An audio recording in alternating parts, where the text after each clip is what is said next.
So radio frequency is one of the very common procedure. In fact, without radio frequency, it is difficult to think of different pain management procedure. It is one of the common pain management procedure in whatever you are doing in our pain clinics. So you must be knowing what exactly is called the radio frequency techniques, radio frequency procedures, and what are the common things. Just most important part is today's in this class, I'm not going to discuss about the individual procedures, because individual procedures are similar, like medial branch block.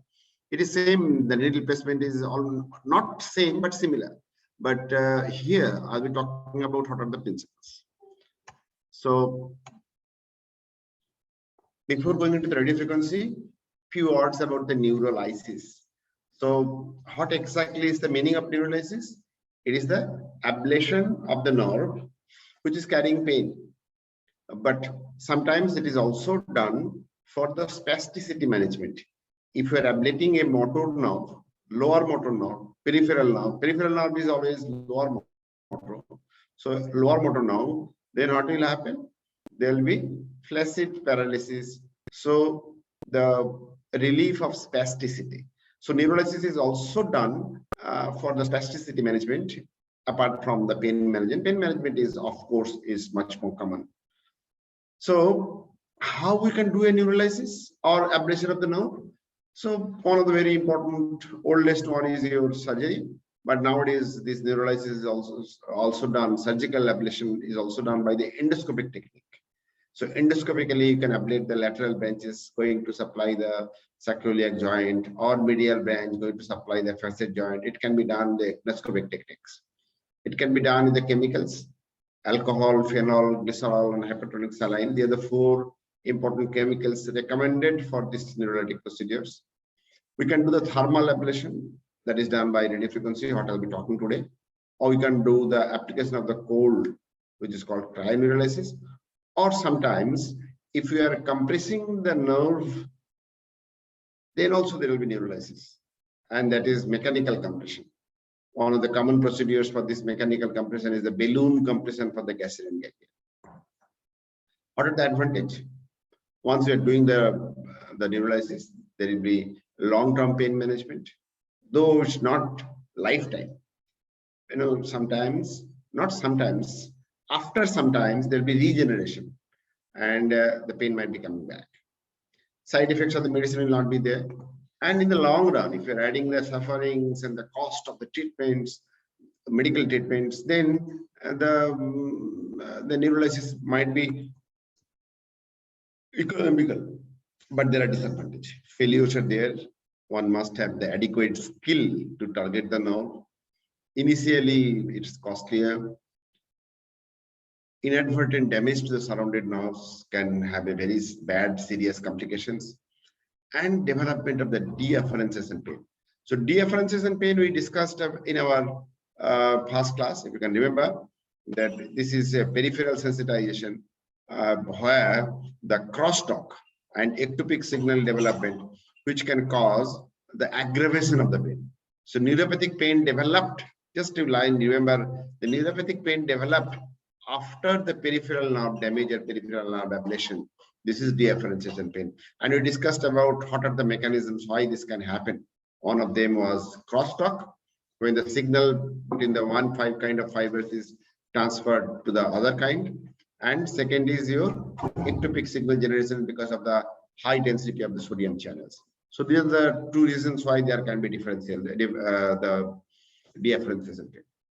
Now coming back to the radio frequency.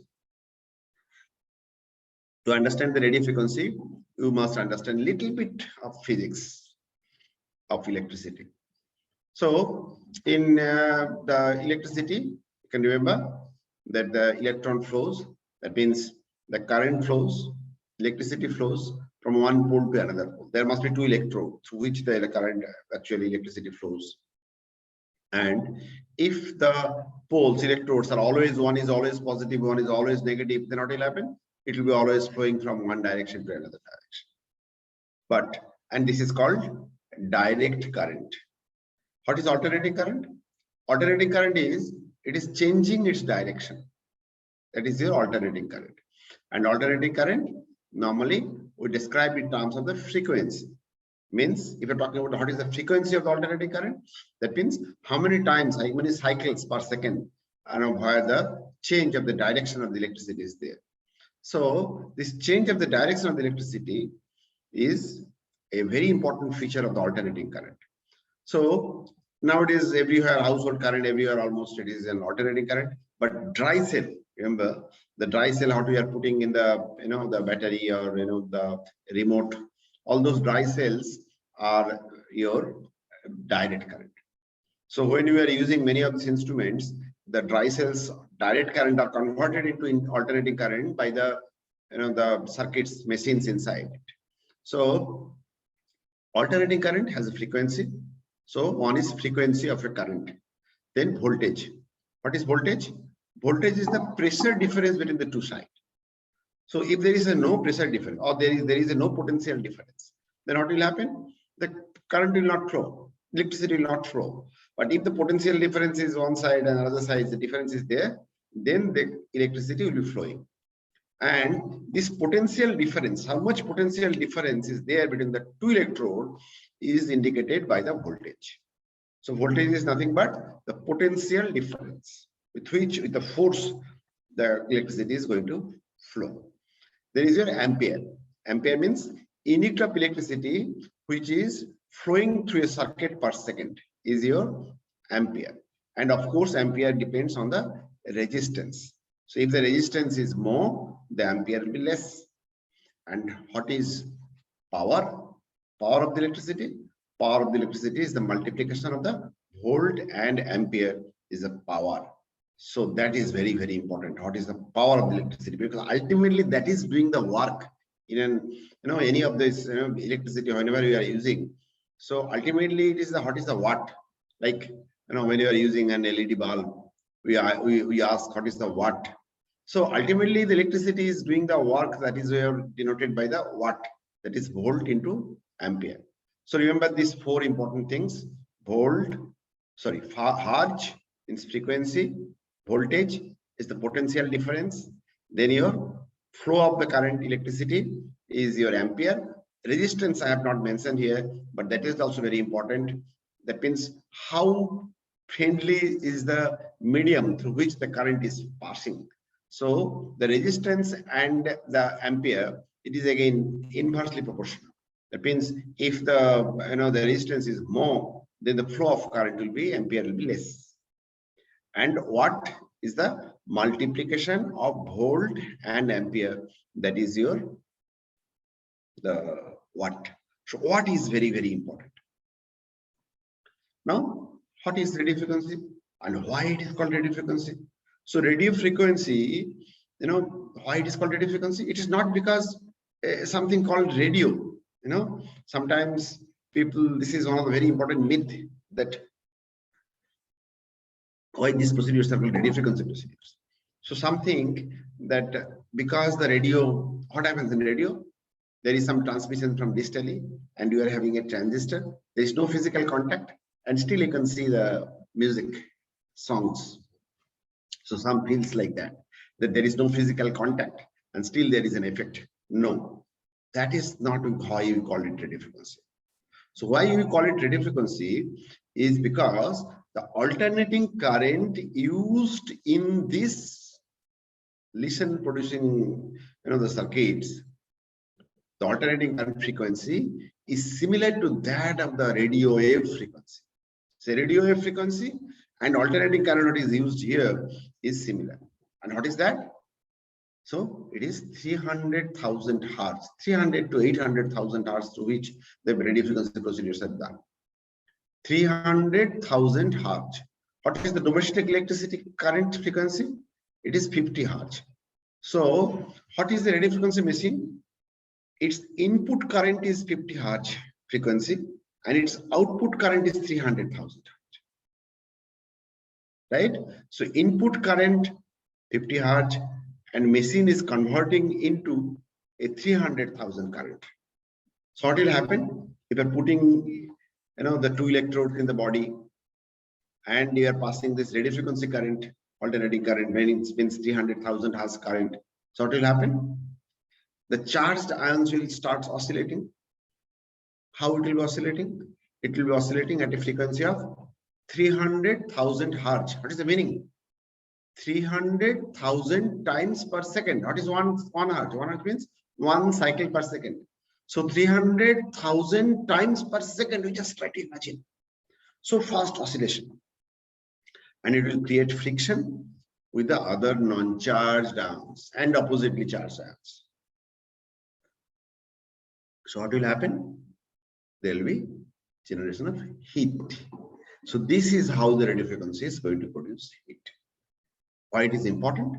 That here the heat generated will not be dissipated to the surrounded areas.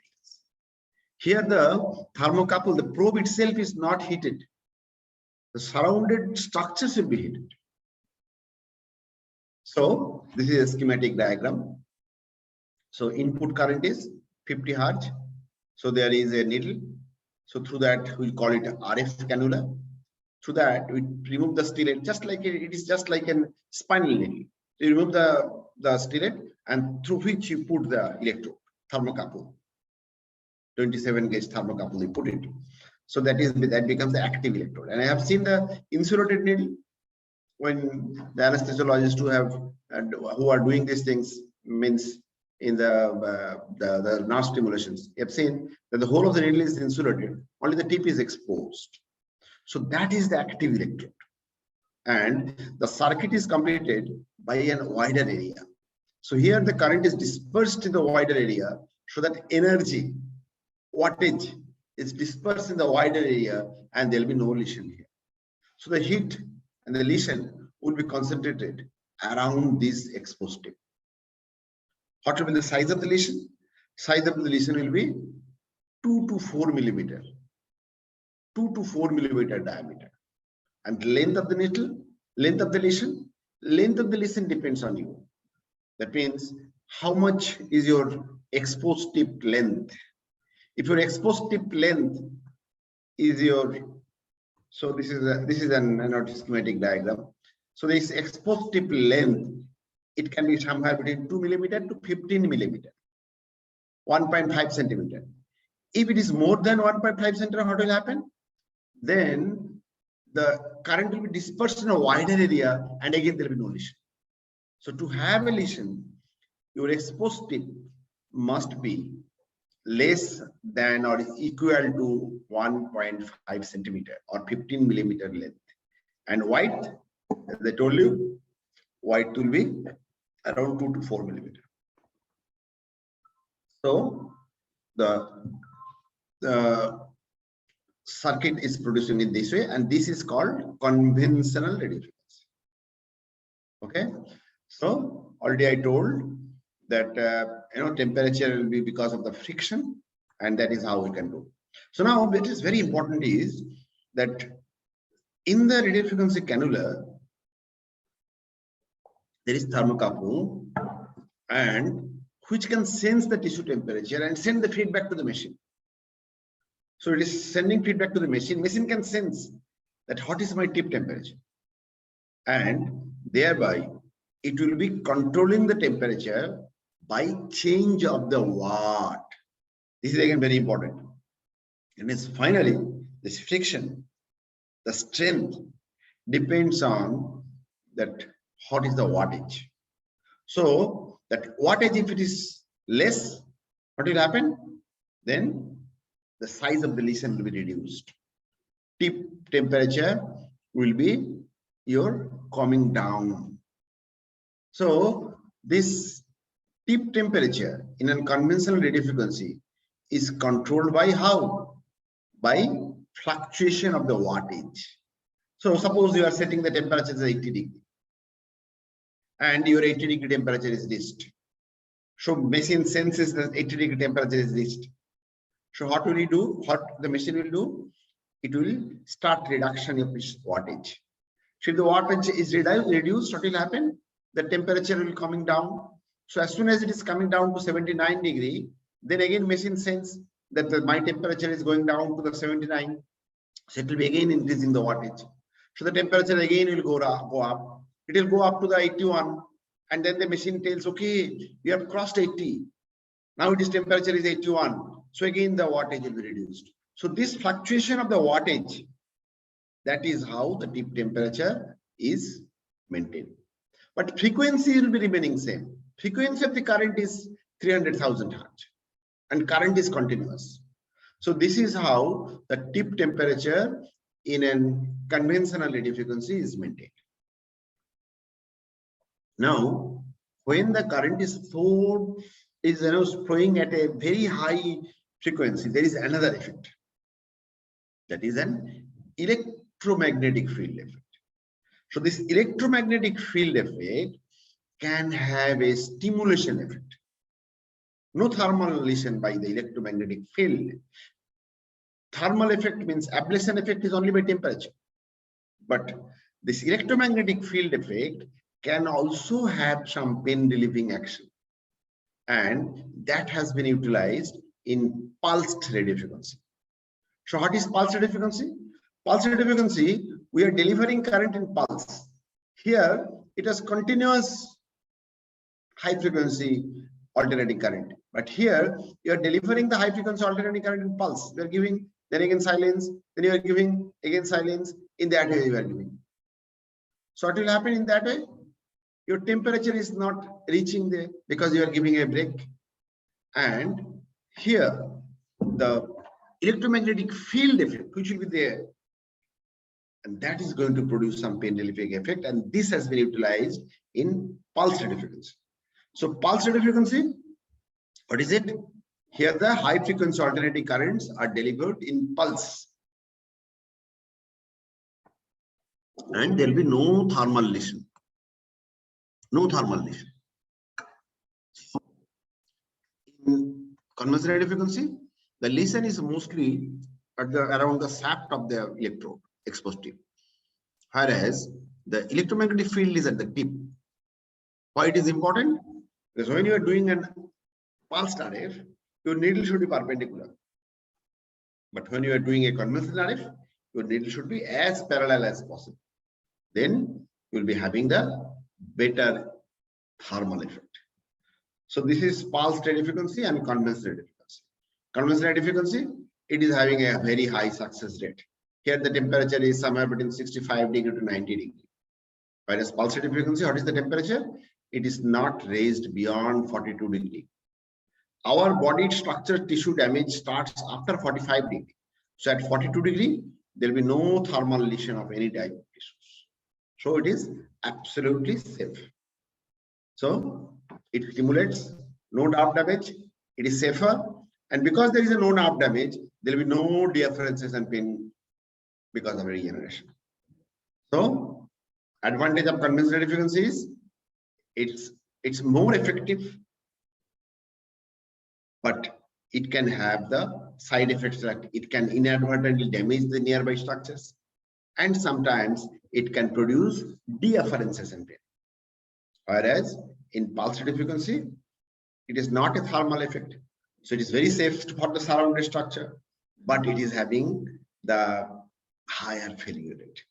Duration of pain relief is also less for the pulse radio frequency. But there is no chance of deafferences and pain because there will be no tissue damage. So you learned about the conventional radio frequency. You learned about the pulse radio frequency.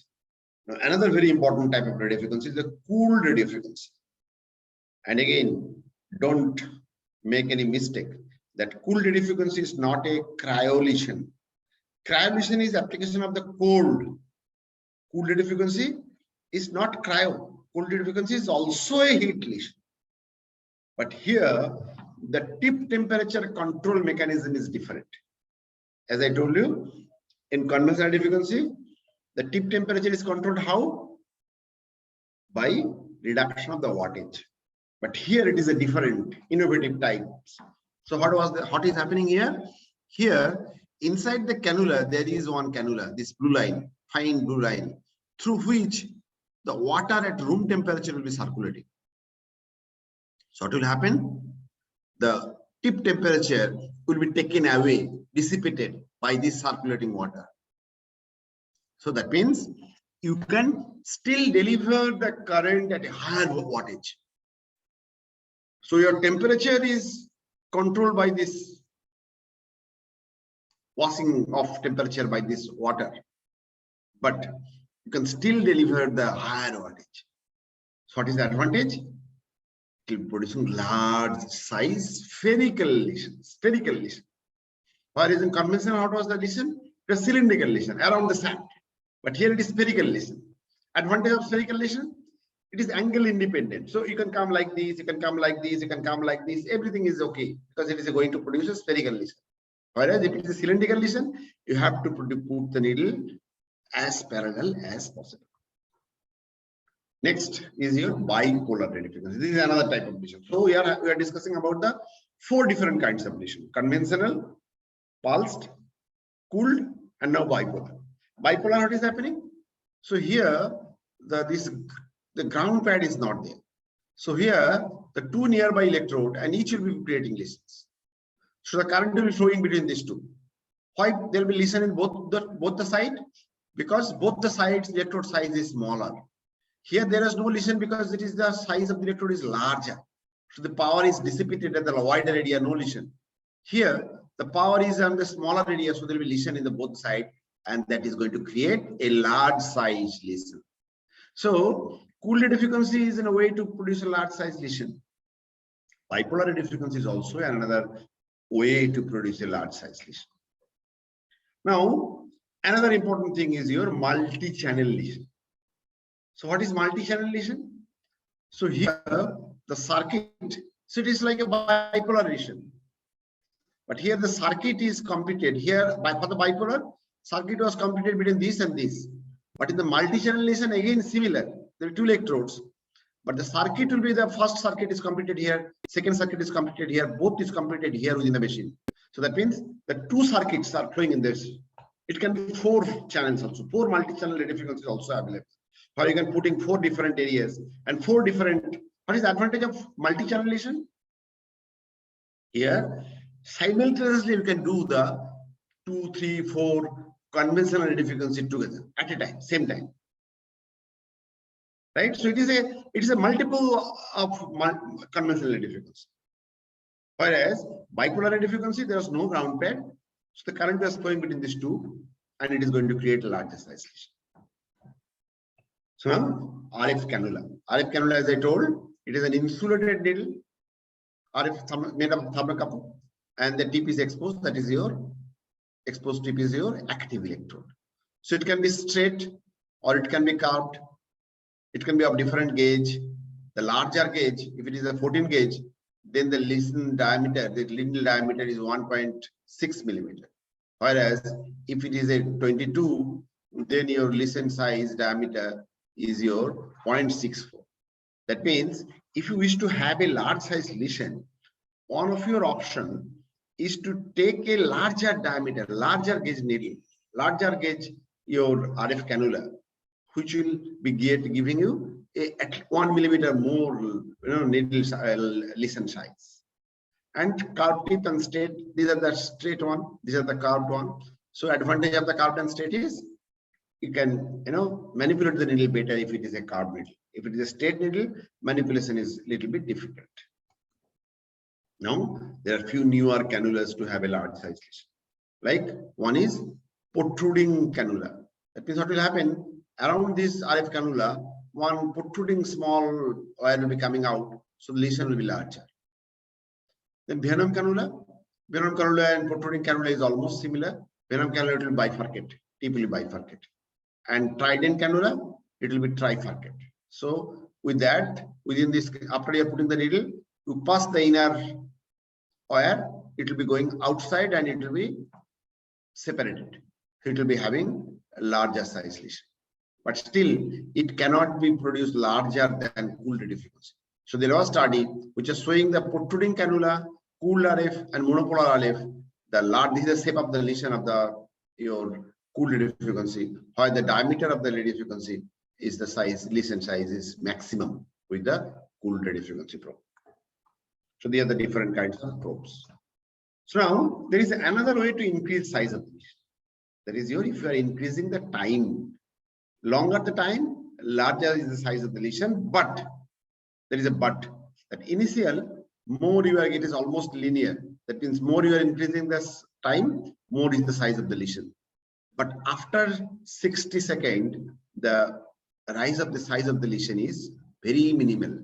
And after 2.5 minutes, the increase of the size of the lesion is extremely less. That is the reason why the recommended duration of the lesion should be somewhere between the 60 second to 150 second. Maximum size of the lesion is produced by the 60 second. But still, very minimal size of the increase is possible if you are going up to 150 seconds rather than you're completing the lesion by 60 seconds. But it should not be less than 60 seconds because size is going to increase considerably till 60 seconds. So, how to increase the lesion size? If you are taking a larger size gauge of the RFID, if you are increasing the time up to 150 seconds, if you are using the cool radiofrequency, if you are using the bipolar radiofrequency, or if you are using a newer cannula, like a venom cannula, like a protruding electrode, like a trident cannula, but none of them is comparable to the cool radiofrequency. Cool radiofrequency can generate you a very big size lesion. Now, how to confirm the needle placement that you are in the right place? Sometimes ultrasound can show you the nerve, but smaller nerve you can't see, neither by ultrasound nor by the CM guidance. So what is done? After you are placing the needle, you should stimulate with the sensory current. Sensory current means sensory fibers are specifically stimulated if you are delivering current at this range. So patient will be feeling paresthesia. And then if you are doing a motor test with this 1 to 2 hertz, there will be twitching of your targeted fibers if it have a motor supply. But if it is a sympathetic fiber, say for example, you are doing a lumbar-sympathetic block, are you going to get any motor twitching? Answer is no. So depending on what kind of nerves you are doing the neurolysis, so sensory stimulation, motor stimulation, this should be done to confirm your needle positions. So confirmation of the needle position, one by either CM guidance or ultrasound guidance or hybrid technique using both, and then sensory testing, then motor testing, and then you are finally ready for doing a lesion. Short of the indications, conventional identifications, it can be done in the gastric ganglion, spinopalatal ganglion, occipital, third occipital. Occipital normally conventional identification is not done, but third occipital it can be done because third occipital sensory supply is very minimal. The motor supply is not there, but the other cervical facet, T2, T3, splanchnic, lumbar sympathetic, lumbar facet, thoracic facet. So these are the different indications for the conventional identification.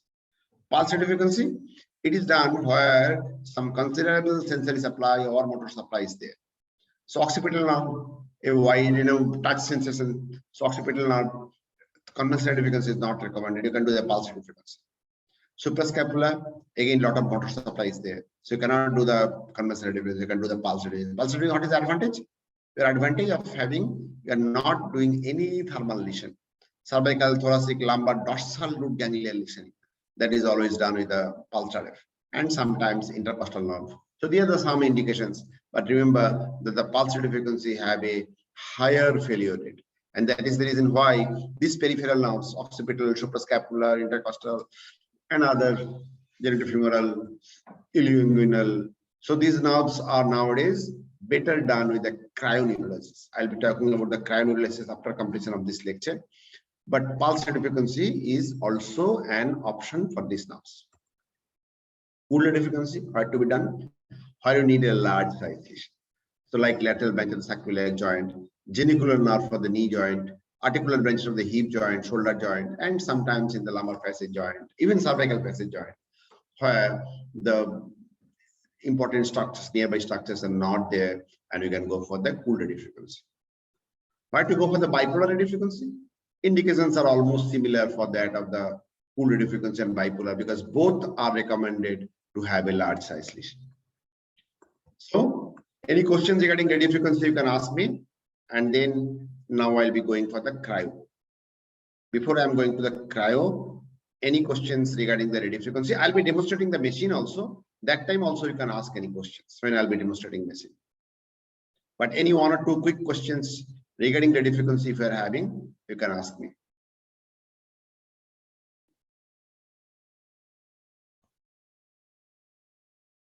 No questions, so let me go to the cryo.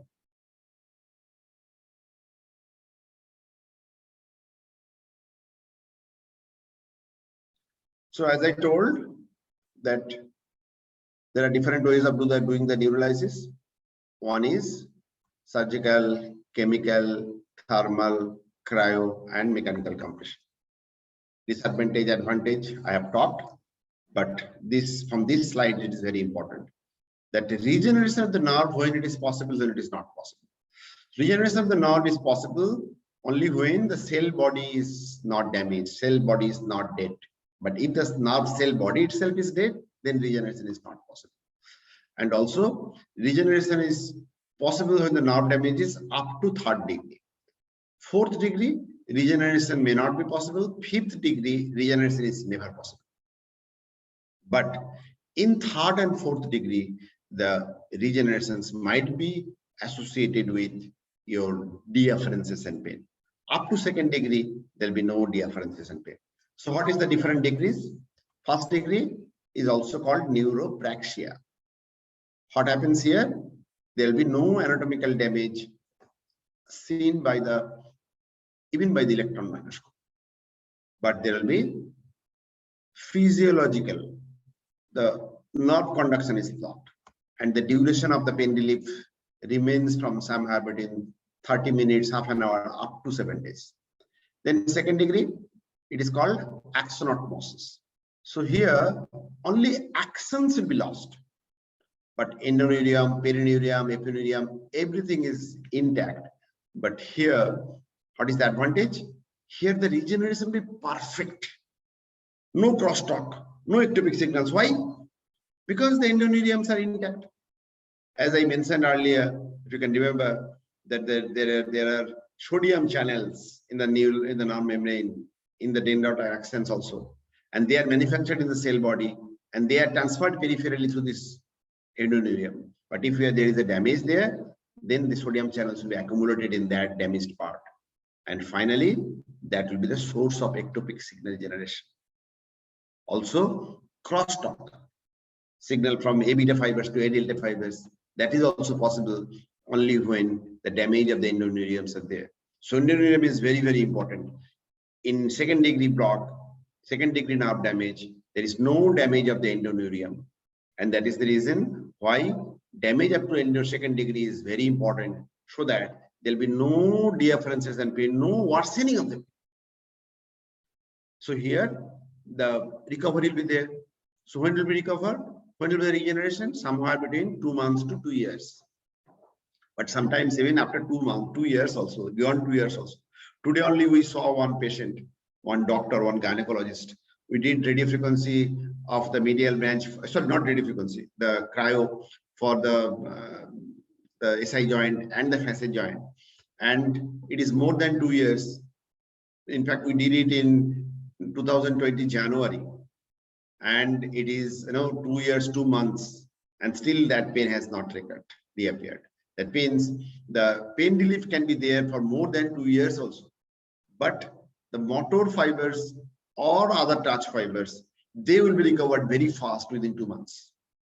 So that is the advantage of the cryoneurolysis, that the recovery will be perfect without any complications of neuropathic pain, and the motor fibers, touch fibers will be recovered very fast, but pain relief will be continued for up to 2 years, around 2 years. Now, 3rd degree, 4th degree, 5th degree together, they are called neuroneurolysis. That means the neural damage, there's the axons and dendrites, membranes are damaged. If only the endoneurium is damaged, then this is 3rd degree. If endo and peri both are damaged, that is your 4th degree. And if also epineurium is also damaged, then it is 5th degree. So 3rd and 4th degree regeneration is possible. But their duration of pain will be longer than 2 years. But the chances of the deafferences and pain is more. 5th degree, there is no possibility of the regeneration. So remember these things. So cryoneurolysis, what is it? Application of the cold to ablate a nerve. That is your cryoneurolysis. So this is the history. The slides will be given. This, the PDF will be given to you. So read it. Now, what is the principle? How the cold is? The cold lesion is formed. So it is because of the constriction. It is the same as it's the Joule-Thomson effect principles. So where the gas will be under pressure, suddenly expanding. If the gas is suddenly expanding, there will be lowering of the temperature. So temperature will be lowered how much? Up to the freezing point of that gas. So here there is 2 channels. From the outer channel the gas is coming, and the inner channel is a larger channel, wider channel, through which the gas is returning back. And there is a constriction, so that it is pressure, and the pressure will be released here and it will be going back. So lesion will be generated here. So what are the gases used?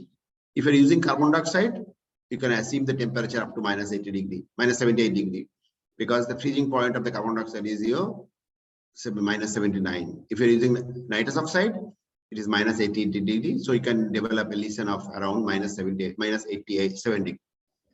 So this temperature is ideal to have the second degree lesion. And that is the reason why these 2 gases are used. So the available machines, cryoneurolysis machines which are used commercially, so there is a scope of using either of that gas. And in the machine, you can just change the button to tell that machine that what gas you are using. But effects are almost similar, carbon dioxide or nitrous oxide. So the size of the lesion, it depends on the size of the probe. So some large size lesion and some small size lesion. Cryoneurolysis is not a new one, but then what is new one is a newer technology where you can produce a very fine lesion to very large lesion. You see, this is the different kinds of cryo. So cryo probe is like a needle, but its tip is blunt. You can't inject anything through it because the gas is going and coming back to the inner channel. So you cannot inject anything through these cryo probes. And it is having an insulation, and that insulation is for the stimulation. Not that insulation do not depend, depends on this like the radio frequency which is used as an electrode. It is not like that. So you can see this is 22 gauge needle, 22 gauge cryo probe, very small size lesion, and this is a very large size lesion. It can produce, see the ice ball size. This is very small size, and this is a very large size ice ball. That means you are having the options that you can do a very small size lesion to very large size lesion. In radio frequency, you cannot have these options apart from the cool lesion, cooled RF. You cannot have a large size lesion, but here you can have a very large size lesion. So this is a machine. We'll be showing you what is the mechanism. So mechanism is freezing is not important. Freezing and thawing both is important. Normally we do the freezing for 3 minutes and then thawing for 1 minute, and that completes the lesion. So now temperature and your degree of lesion. If you want to have a fast degree lesion, it is somewhere between the +10 to -20 degree, which will be producing fast degree lesion or neuropraxia. If your temperature is going down below the -120, the second degree lesion will be produced. Second degree lesion is between -20 to -100 degree. And this is the best option for doing a neurolysis. Then third or fourth degree, if we are using the other gases, where you can go for the even -40 degree, then you can have the third or fourth degree lesion. And that is how we can use it. Normally, these are not used medically. This is for the third and fourth degree lesion. You can use radio frequency. But again, cryo had the disadvantage that it is going to produce your second degree lesion, and where there will be no complications following the tests. So advantages: direct visualization of the ablation zone with the ultrasound machine. You can see it. You cannot see the radio frequency lesion. Even with the ultrasound, you cannot see the lesion. There will be apparently you cannot see whether there is a lesion or not even with the ultrasound. But here you can see it will be having a the cold lesions, the acoustic shadow through which your ultrasound beam cannot go. So you can really see the lesion. During the procedure, there will be no pain. So like radiofrequency thermal lesion, you have to inject local anesthetic, otherwise it is painful. But for the cryo, you need not inject anything, because it is a painless lesion. And ability to simultaneously use the multiple probes of the various configurations, to create the tailored. So it depends on the how much your need to do the ablation. And it is having the advantage of around 2 years pain relief, but other structures, even if it is damaged, it is not going to last for the longer time. And the pain fibers normally regenerated somewhere between the 6 months to 24 months, but sometimes we see the pain relief even beyond 2 years. So these are the different advantages. Contraindications, infection, they are the general contraindication except for the cryoglobulinemia, which is rare. Side effects, they are the side effects. So you can see this is the cryo probe, and here we are doing the genital branch of the genitofemoral nerve. This is your aorta, and you see this is producing. Now this was the same patient. So once we are putting the needle near the nerve, and then we are doing the lesion. So now you can see this ice ball, you can see, and you can see there is a acoustic shadow. So you can see the lesion. You can understand exactly where I am going to produce the lesion, which is not possible for the radiofrequency. This is one of the very important advantage. So here also another genitofemoral neuralgia. So you can see the lesion, you can see the acoustic shadow. This is one case of the scar neuralgia. You're putting the needle and we are having a large lesion there. So there are lots of indication. In fact, cryoneurolysis can be done almost everywhere, but there are certain areas where it is more evidenced, and we are proud to have the worldwide first ever the papers on the cryoneurolysis of the sacroiliac joint, which is published in anesthesia analgesia journals, a case series. And after that also another important for the control, the two group, one cryoneurolysis versus intra-articular steroid injections, duration of pain relief and quality of pain relief. So the SI joint have the very good evidence. Apart from that, evidences are also there for the peripheral nerves, like occipital nerve, like intercostal nerve, like genitofemoral nerve already have shown you. So different peripheral nerves. I told you advantage is that here the sensory loss, motor loss will be minimal or will not be there. So it will be recovered very fast. So that is the advantage of this cryolysis. So if you have any questions, you can ask me. Otherwise, I'll be demonstrating, and that time also you can ask me question. Chinmoy, are you ready with the machines? Yes, sir. Okay. Any questions you can ask me now, or I'm going towards the machine to the other room where Chinmoy is ready. There also you can ask me questions. Just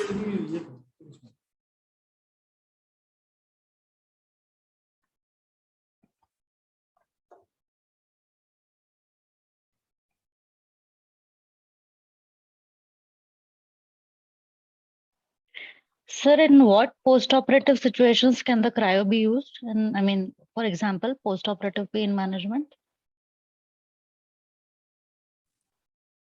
Sir, there is a question for you. Cryo cannot be used for post-operative pain management. Silence.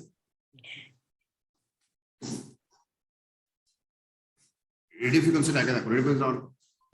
what was the question? So in one of the uses of cryotherapy, you have mentioned post-op pain. So in what situations can it be used in post-op pain? As in, for Anything. example, Suppose you are having a not commonly used, but suppose you are having an abdominal scar, incisions, any abdominal surgery. So what you can do is you can do the cryo lesion of the intercostal nerve in that area. So pain relief will be there for 6 months. Normally not done. Normally it is for the still chronic pain, it is most commonly used. But postoperative pain, earlier it was used in certain conditions, in some rare conditions, but it is not a very common thing to do a cryoneurolysis for postoperative pain. Theoretically, it can be done. Some papers are there, but not very common. But still, as I have given the example, that you can do this particularly for the abdominal surgeries or thoracotomy scars. You can do a intercostal nerve block with a cryo and you can have, there'll be no postoperative analgesia needed, and the patient will be enjoying pain relief for next few months. Right?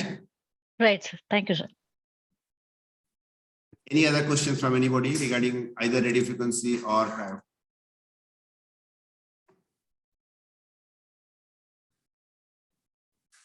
Sir, can cryo be used in mucositis pain as in post-radiotherapy patients, cancer patients?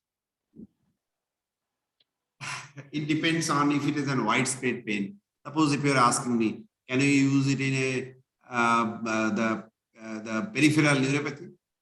Answer is no.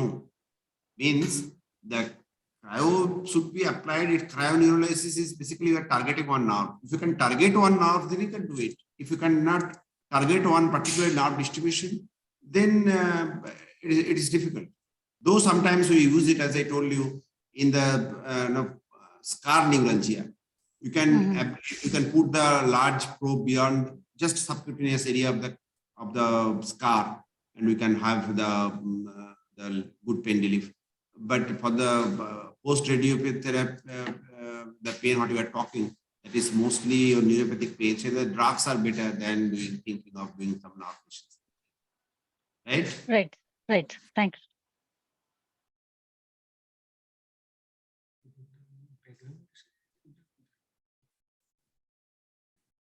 Any other questions? Still the machines are ready for the demonstration.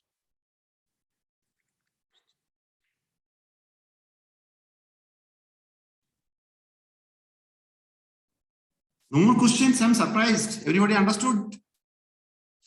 Radiofrequency cryo, it's good. It's good. But I could be happy if more questions are coming to understand what is it. As I told you, the nerve deletion, nerve ablation is one of the very important. Without that, the pain clinic, pain management is difficult. So for this genicular nerve, like somewhere, like I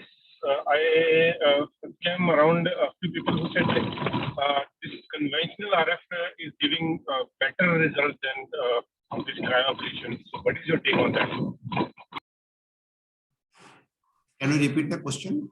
Conventional radiofrequency versus your cryo. This is your question?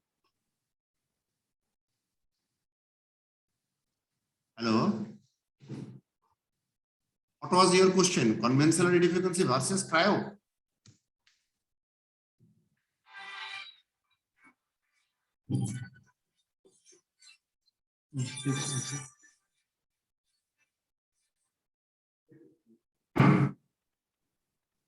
Please repeat the question. I didn't understand. Hello? Are you asking the difference between Are you able to hear me, sir? Can you repeat the question? Hello? Yes, I am listening. Tell. Hello? Speaker কাজ করছে।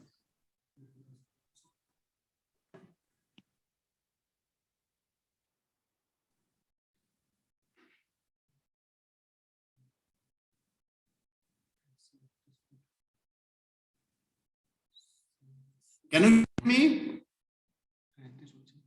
Hello? Can you listen? Hello, sorry, sir, I got disconnected. Yes, Sir, I wanted to know this conventional versus cryoablation in genicular nerve.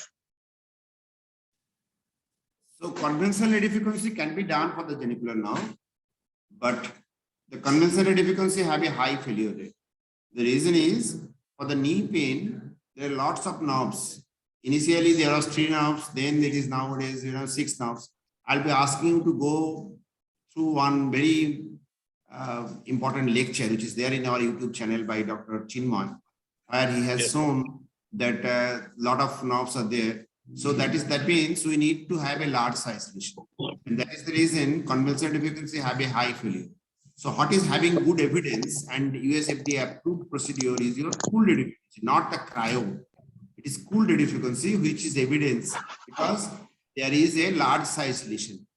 And conventional radiofrequency versus cooled radiofrequency, the cooled radiofrequency is better. Now, if you're talking is cryo is possible, cryo is also going to produce a large size lesion. Cryo can also be a good choice, but If you're asking whether it is really good, I will be telling evidence is lacking, because evidence how it is there because of the published literature. So published literature in favor of the cryo for the genicular branch is not enough to tell it is good. But cooled radiofrequency, enough literature is there to tell that the cooled radiofrequency is a good option. And as I told you, it is an US FDA approved procedure, which is indicating that the sufficient number of publications are there for the cooled radiofrequency. Sir, what is the difference between the cauterization and radiofrequency? Cauterization and radiofrequency. I already mentioned that, probably missed it. So what I told there, that the radiofrequency produces very precision listening. Heat is not dispersed to the surrounding structure. So cauterization, this is possible. That means heat might be dispersed to the surrounding structures, which can be dangerous to the surrounded important structures. So this is the difference between the diathermic cauterization and what is used during the surgical procedures and your radiofrequency. Radiofrequency, the listen will be very precise. The heat will not be dispersed to the surrounding structure. Thank you. Okay, understood? Yes, sir. Okay, now let us see the report. Machines are ready.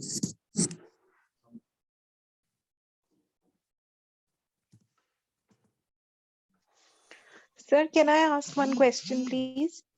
Yes, why one? You can ask multiple questions. Sir, my question is, we use lasers also for treating cancer lesions and also what is the advantage of using radio frequency over laser? Because laser will also be very precise and it will also not burn the surrounding. Laser ablation for the nerves? Yes, sir. Sir, we in cancer. Sir, can we use laser treatments also for ablation of nerves? Like we use in cancer treatments? Okay. Have you seen laser machines? Yes, sir. Where have you seen it? Sir, in oncology we use na. So Okay, what are the different types of laser? So grossly, lasers are two types. One is what is used for the physiotherapy setup. That's why I'm asking why you have seen it. Physiotherapy setup. These are called the cold lasers. So the cold lasers are basically the electricity and which the mechanism of action is like TENS. That means that stimulates some of the cutaneous and subcutaneous nerves, and that can have some pain relief. These are the cold lasers which are mostly used by the radiofrequency and used for the different kinds of. Disadvantage of this is the long-term pain relief is not there because here it is like a TENS. It will be having some pain relief of small shorter duration, just like use of the TENS.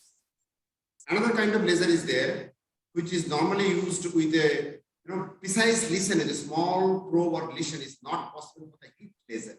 Heat laser is again, it is used surgically also. It is used to, normally mostly it is used to ablate some larger structure. Say for example, the laser lesioning of the disc or laser coagulation of some of the bleeders there when you are doing it in some of the surgical procedures. But there, the small precision lesion of diameter of around 1 centimeter, 10 millimeter, that is not possible with the heat laser. So that is the reason why the neurolysis with laser is not possible. It's possible, but that is going to damage a lot of collateral damage, a lot of surrounding structure. Only precision listening of the nerve is not possible with the lasers. So if we are talking about the physiotherapy laser, definitely it can be used along with the different other physical therapy modalities, but with the limitations that long-term pain relief may not be possible. And if you are talking about the thermal laser, which will be generating heat and creating the lesions, that is a way. The laser is also very important that where the heat will not be dispersed. And that is the reason why the laser coagulation is very safe. And laser coagulation is recommended for the different spinal, like when you are using the endoscopic discectomy. The laser coagulation is a very safe coagulation because heat is not dispersed again. So that in that situation, the conventional diathermy is a little bit, even if it is a bipolar, it is little bit unsafe. Laser diathermy is a better. But if you are talking about the neurolysis, percutaneous neurolytic procedure, putting a needle and doing a very selective nerve ablation, that is not possible. Okay, sir. Thank you, sir. Understood? So Yes. I thought the laser you have seen is a physiotherapy laser, which is a cold laser, probably, I am guessing. Okay, sir. Thank you, sir. Any more questions? Any other questions? Okay, so see, so this is your retinal space. You see, there is a control panel, and first selection of the probes, needles, RF needles, and here it is mentioned the monopolar lesion versus bipolar lesion. If you are using it, you see this is 2 electrodes bipolar. Here, monopolar lesion, that means conventional lesion. You can use it as a single lesion, one, or you can use it as a this is a multi-channel lesion. So you can use the 2 lesions as well. So here it is going to show the just a minute. You are seeing basically the mirror, so you cannot read it.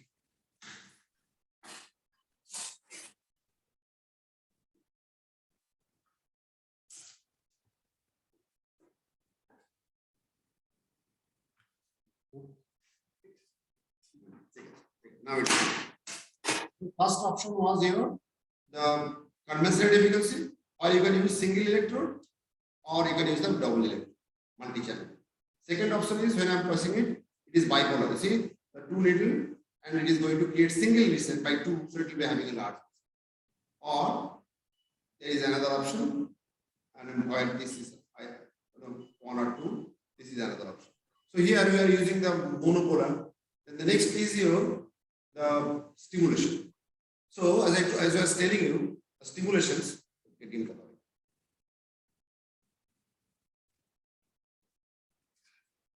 So you see here, you can see these are the the electrodes. You can see here that it is 5 millimeter exposed, and this is a 15 centimeter needle. This is your 10 centimeter, and we are having we are using it here. So 2 multi-channel, 2 monopolar lesion together. We can do it bipolar also. We are using the bipolar. If you are using this option, you can use the bipolar as well, or you can use the 2 monopolar. So next, when you are doing the stimulations, you see it is sensory, and sensory current is developed and delivered at 50 Hz. And you can increase the, see, when I'm putting it in the egg, this is the egg. So if it is a conductive medium, then one very important is what is the resistance. So here it is a good medium, so resistance is showing low.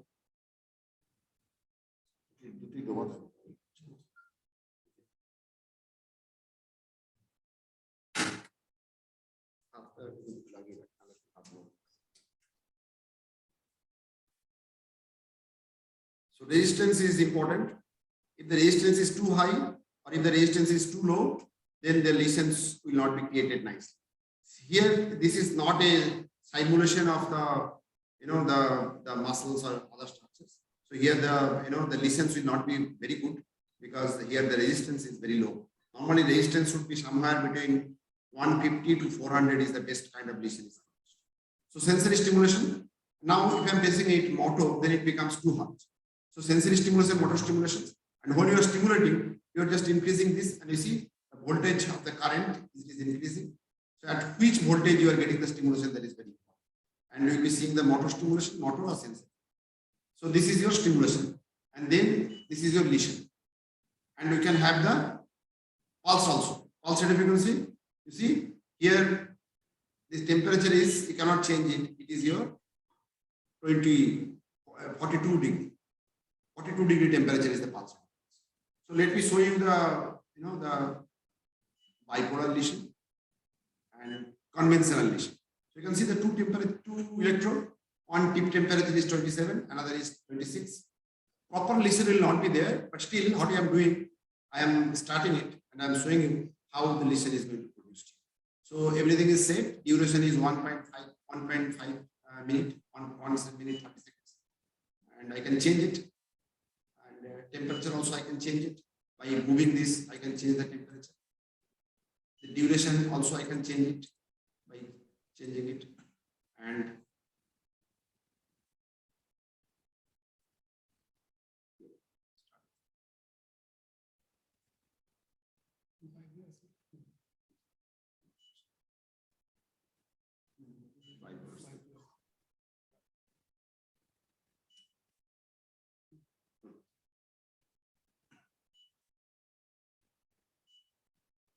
because here the resistance is very low, so that's why it's selected.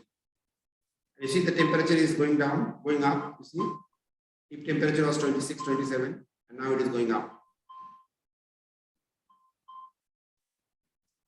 And you can see here, goes up. You can see the lesion is produced. See, around both the electrode, the lesion is produced.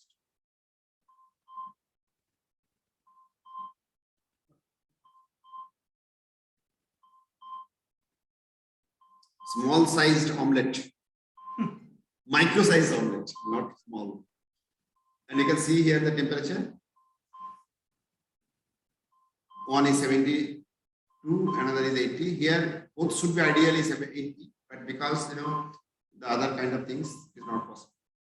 So I'm stopping it, and now you just see, you see a large size lesion. Can you see that? It's a large size lesion, dumbbell size lesion. That is possible with this bipolar. So this is your radio frequency. As I told, you can remember the thermal lesion, monopolar, pulse radio frequency, full radio frequency, bipolar radio frequency, and multi-channel radio frequency. Multi-channel means multiple electrodes are to be continuous. Now you see the cryo lesion. So the cryo, this is the cryo machine, and here we cannot demonstrate the these things. The carbon dioxide cylinder here, which is attached at the back. So inlet, you can see here both carbon dioxide and nitrous, both is possible. So you have to select what you are doing. So here we are using the carbon dioxide. As I told, temperature can be up to minus 70. Hey, orange is this.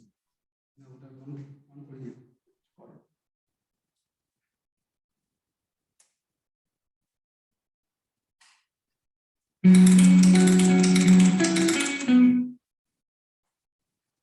here, this is the output to which it will be coming, and this is the panel where you can see here is the carbon dioxide. I can change it to the nitrous oxide also. So here, depending on what I am using, I have to change. And in this panel, we are having the temperature. Temperature you cannot set here. Temperature is depending on gas area. Like radio frequency, you can set the temperature. Here you cannot set the temperature. Here you can set the gas, and which will be telling you what will be your temperature. And there you can do the stimulations. This is the initially cleaning, and with this you can use it, and you can increase and decrease your stimulation patterns. And these are different probes. So these probes will be attached to it here at this end. And here are the different types of probes. So this is a 18 gauge. It will be producing a large lesion.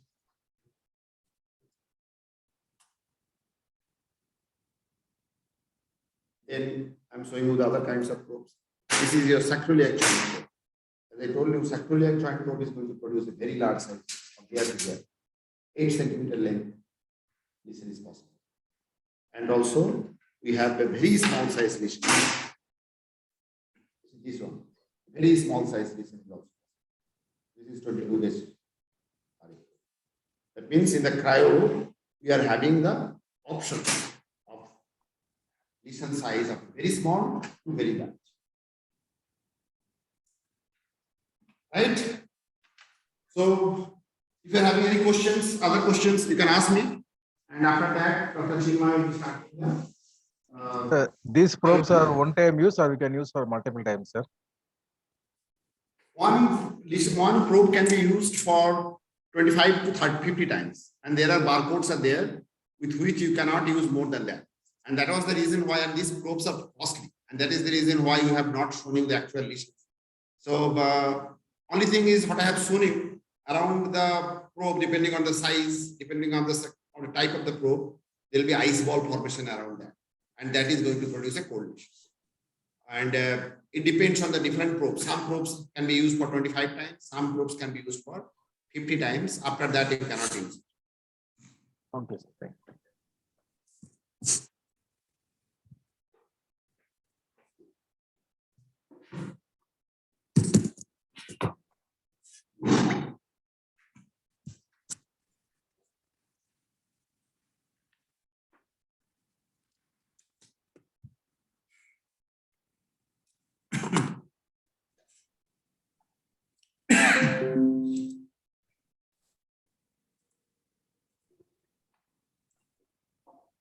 Any more questions from anybody?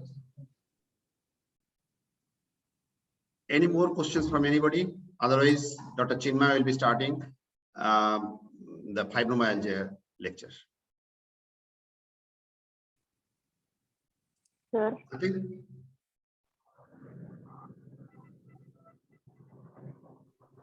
Okay, then Chinmoy can start fibromyalgia.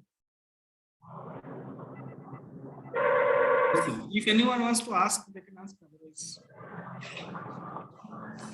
sir, excuse me, sir. yes, please go on. Ask.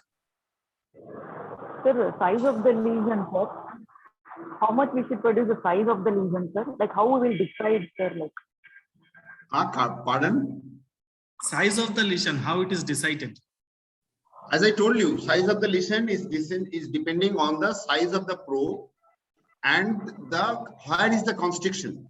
I have shown you during the cross-section, during my PowerPoint presentations, that the constriction area, beyond how much area where the gas is expanding, depending on that, you can have the size of the lesion. So two factors. One factor is how many constriction and what is the distance from the tip of the probe to the constriction area. This is one factor. And second factor is what is the gauge, what is the size of this gas where it is getting freezed. Okay? Okay. Okay, Chinmoy, we can start now. Okay. So I'm going to talk about fibromyalgia. So fibromyalgia is a very common diagnosis. When we start seeing patient in our pain clinic, then we will get fibromyalgia at least, nearly one patient every day. With some different type of variability with their intensity of presentation, but most of the time fibromyalgia is a very common symptom or common diagnosis. So I tell you a common presentation here. Sadhana, a 40 years female attending pain clinic with history of pain from scalp to toe, everywhere it is paining. For last 4 years, it is a long-standing pain. Sometimes pain is burning and cramping in nature. She gets tired easily and aches with any activity. Her sleep pattern is disturbed, restless also in the sleep. And she awakes tired and complains of recent loss of memory. All her investigation reports are normal. So most of the time we get this type of patients where you can say that symptoms look like that these are vague symptoms. We do not reach to any diagnosis. And adding to that, all the investigations, whatever has been done, mostly the blood investigations, they are always normal. But patient has so many complaints. Mainly it is the pain everywhere, and pain is not a regular type of pain, not a specific type of pain which gives you a diagnosis. So this is very common presentation. Now, if we see that what are the, it is not only the pain, there are associated symptoms also. Here we can see the symptoms in central. There are some, if we divide the symptoms in some subgroups. So there are some central symptoms like chronic headache, sleep disorder, dizziness, cognitive impairment, memory impairment, anxiety, depression. These are all, many of the things are present in fibromyalgia patients. Muscular, myofascial pain, that is the main complaint. That's why the patient has come to us. And fatigue, twitches, and urinary problem. Even the dysuria is also a sometimes present, and dysmenorrhea is present in case of females. And we know that most of the fibromyalgia patients are female patients. Here, other things are like systemic symptoms like weight gain, cold symptoms. These things are also present. And there are many other morning stiffness, nausea, chest region also pain, chest pain also patient complains. So these, if you look at the symptoms, most of the time you will feel that this is a vague symptom and we do not reach at a diagnosis. But then these type of patients are, a lot of patients are there with this type of symptoms. And we cannot ignore that these patients saying that there is no such disease, or we cannot give a treatment. So ultimately in 1990, diagnosis of fibromyalgia syndrome came out. And this diagnosis was completely a clinical diagnosis, where you do not search for any investigational finding that will give us a clue that, okay, this is that disease.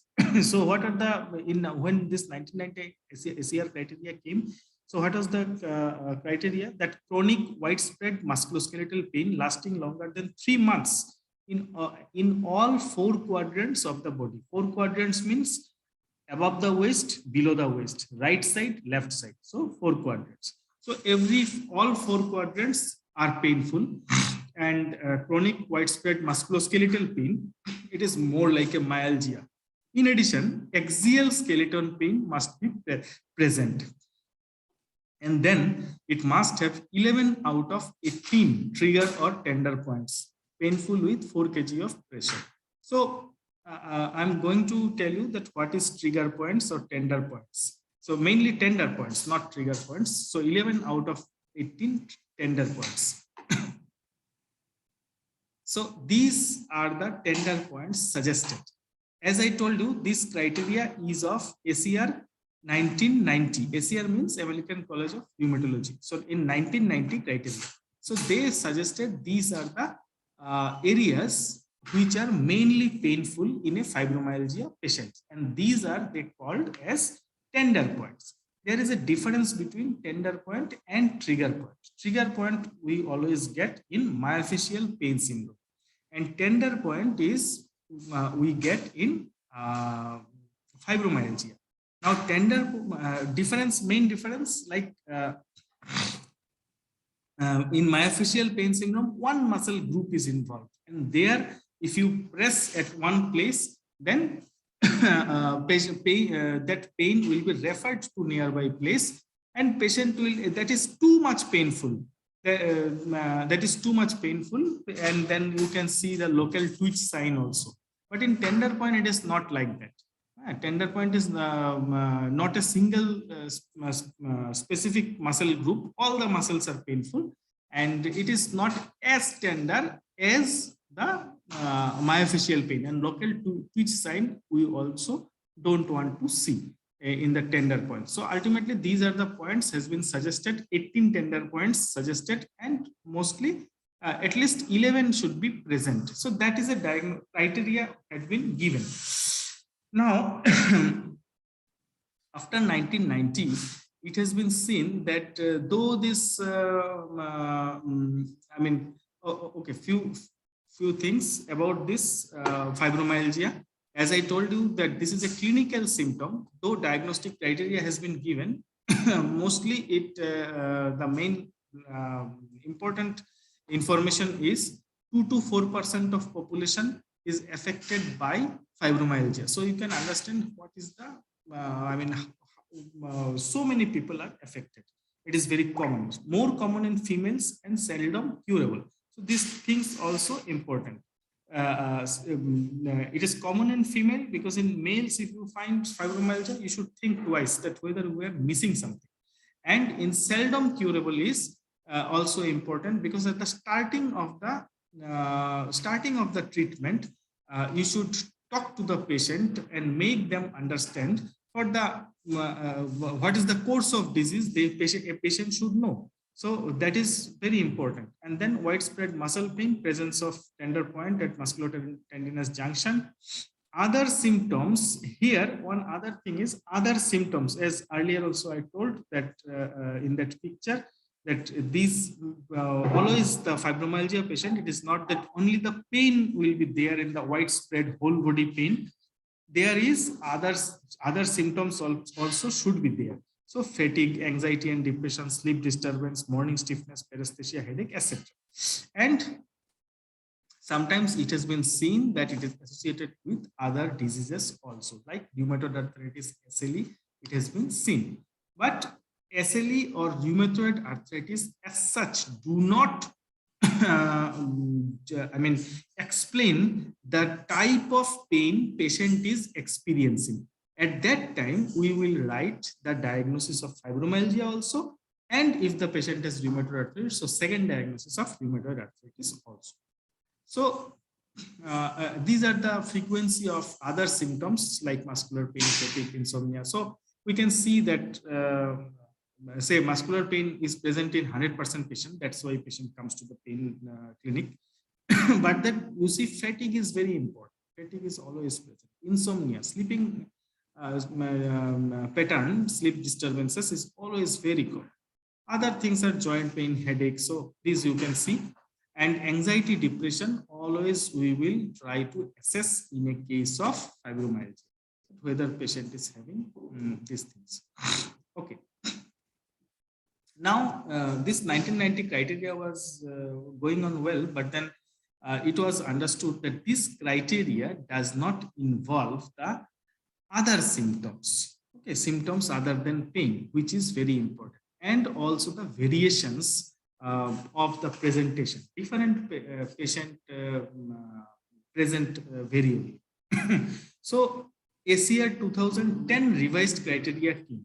And it was also seen that 1990 criteria was not very easy to perform, though I myself don't find 2010 criteria also as easy to perform.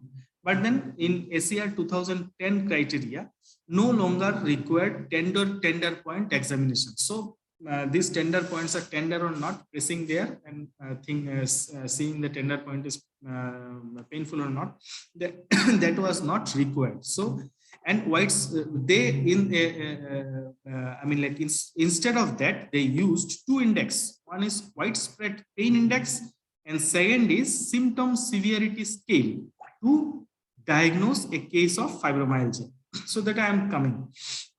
And then after 2010 also, this criteria also has been modified by other authors and suggested. So here, what is widespread pain index? So here, this is this table we will provide to the patient. Patient should say that whether patient has pain in these areas or not. So there are 19 areas, and we will write that how much the area is positive for painful area, how much. So that is widespread pain index. Then comes symptom severity scale. So here, this fatigue, waking, unrefreshed, mental memory and attention impairment, and some somatic symptoms. So these four has been experienced in last 3 months. In last 3 months experience, patient will tell you that what is the severity, whether it is mild, moderate or severe. So from there also one score has come, and based on these scores, then we will diagnose whether the patient has fibromyalgia or not. So and then so WPI, when a widespread pain index should, if more than 7 and symptom severity scale more than 5, or if widespread pain index is less also, but symptom severity scale is more than 9, then we diagnose the case as a case of fibromyalgia. And symptoms has to be present at a similar level for at least 3 months. And most important line is here, the patient does not have a disorder that would otherwise explain the pain. So that is most important whenever we talk about any exclusion diagnosis. Here, always remember, fibromyalgia is an exclusion diagnosis. We have to exclude all other important things which can explain us this type of pain. And when nothing else is found, everything becomes normal, or it says, I mean, it focuses to any other specific disease, then we will say that, okay, and that is that disease does not explain this type of pain, then we will give a diagnosis of fibromyalgia. And as I told, many people have modified this ACR 2010 criteria also. So this one author, he has modified and told that CBC, CRP, ESR, LFT, thyroid function test, and CPK, this investigation can be done as a preliminary investigation to see that whether there is any abnormality or not, to rule out any other specific reason for which patient is having the pain. So fibromyalgia is a exclusion diagnosis like CRPS, which is also an exclusion diagnosis. Now, in fibromyalgia, as I told, the symptoms are very variable, wide ranged, and but the main important thing is whole body pain, widespread muscle pain. So that is the first thing will come to you as a patient will present with that thing first. So pathogenesis is not clear. Pathogenesis of fibromyalgia is not clear, and so you can understand the treatment will also not be adequate. So till now, many hypotheses has been proposed that, okay, this is the reason of fibromyalgia, that is the reason of fibromyalgia, but then nothing has been accepted universally. So, but some clinical finding or biochemical findings are there, which are always consistent in majority of fibromyalgia patients. So let us see what are the things. So here we can see that some documented findings are it may develop after a major trauma. Then substance P in CSF is 3 times higher in fibromyalgia syndrome. Low serotonin level. So just remember, it may develop after a major trauma. Then biochemical finding, substance P that is higher, which cause this is this always substance P is responsible for causing pain only. So low serotonin levels in platelets and CNS, low levels of ATP in RBC. So that is a reason of trigger points, of course. Dysfunction of the HPA axis, hypothalamic pituitary adrenal axis, low growth hormone, nerve growth factor, which is 4 times higher in CSF, strong familial pattern, females are affected more, and non-restorative deep sleep. So these things are a consistent finding. So just to tell you, head injury and injury to the cervical spine. I'm just elaborating the last points that fibromyalgia associated with trauma. So which type of trauma? Head injury or injury to the cervical spine. That is most of the time is related. We see that in fibromyalgia patient that is common. So some suggests that it is a CNS myalgia. So that is a suggestion. Now comes, okay, this is substance P and fibromyalgia syndrome. So substance P in CSF is 3 times higher. This is also a consistent finding. So what it does increased level of substance P, increased sensitivity of nerves. So ultimately exaggerated nociception, which is a type of sensitization only. Serotonin, we know this is very important for our mood. So if there is low serotonin level in platelet and CNS, so it can cause disorder of sleep, increased pain perception, headaches, and mood disturbances. Then comes low ATP in RBC and RBC, low ATP in RBC. So this RBC, low ATP, this is the reason of muscular weakness, I mean fatigue. So low ATP causes increased calcium in the muscle, and sustained muscle contraction ultimately causes fatigue and other CNS changes. This is the reason of trigger points also. And HPA axis and fibromyalgia, how it is related. So ultimately HPA axis is important for glucocorticoid availability in our body. So if the ACTH, if glucocorticoid is less, then I mean patient, then what will happen if HPA axis doesn't work and glucocorticoid becomes decreased in our blood? Then it cannot, patient cannot manage stress. Stress adaptation response is lost. So patient will always feel fatigue and depressed. So that is the I mean HPA axis, how it is related with fibromyalgia. Then comes nerve growth factor. So nerve growth factor, that is also, we see that 4 times higher in CSF. So this nerve growth factor plays a role in spreading perceived pain signals. So this is also important for sensitization.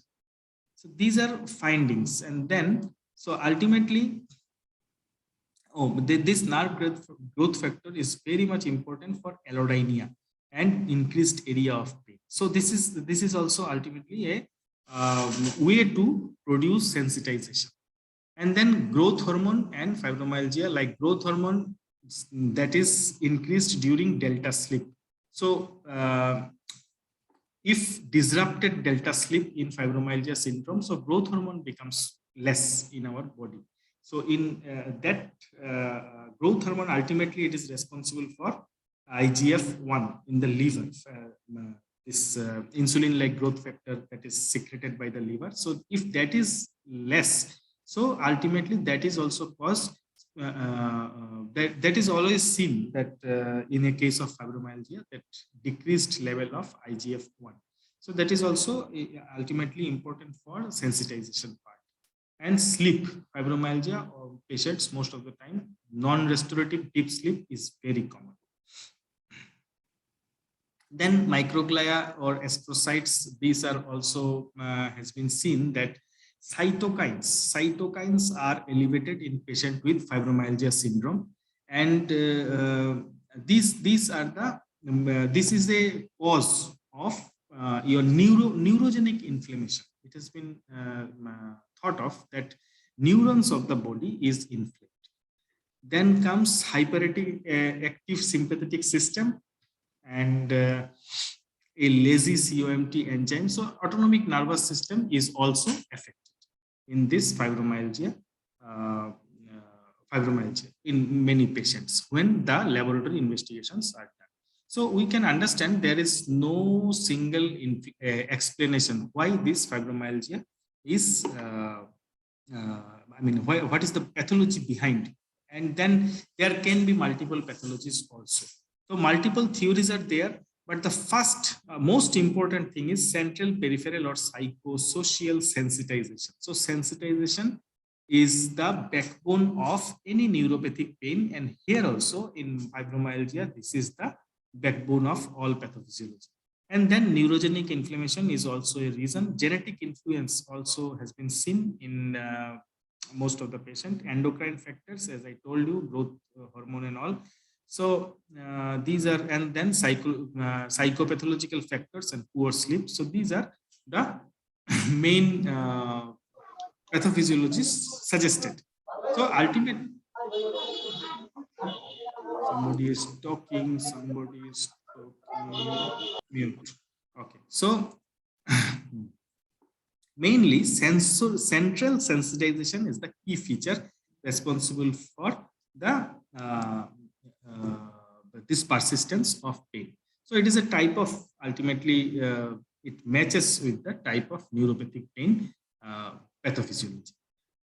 Now, as I told you, for diagnosis, it is always clinical.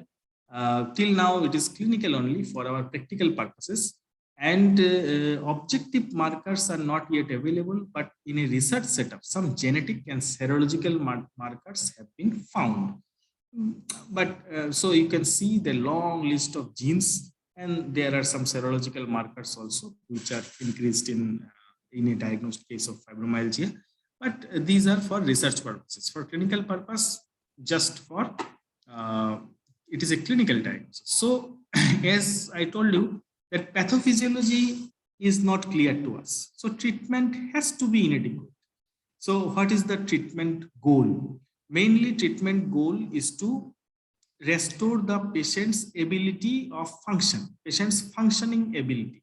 And then, so principle of treatment is multimodal, multidisciplinary treatment approach. Multimodal means different,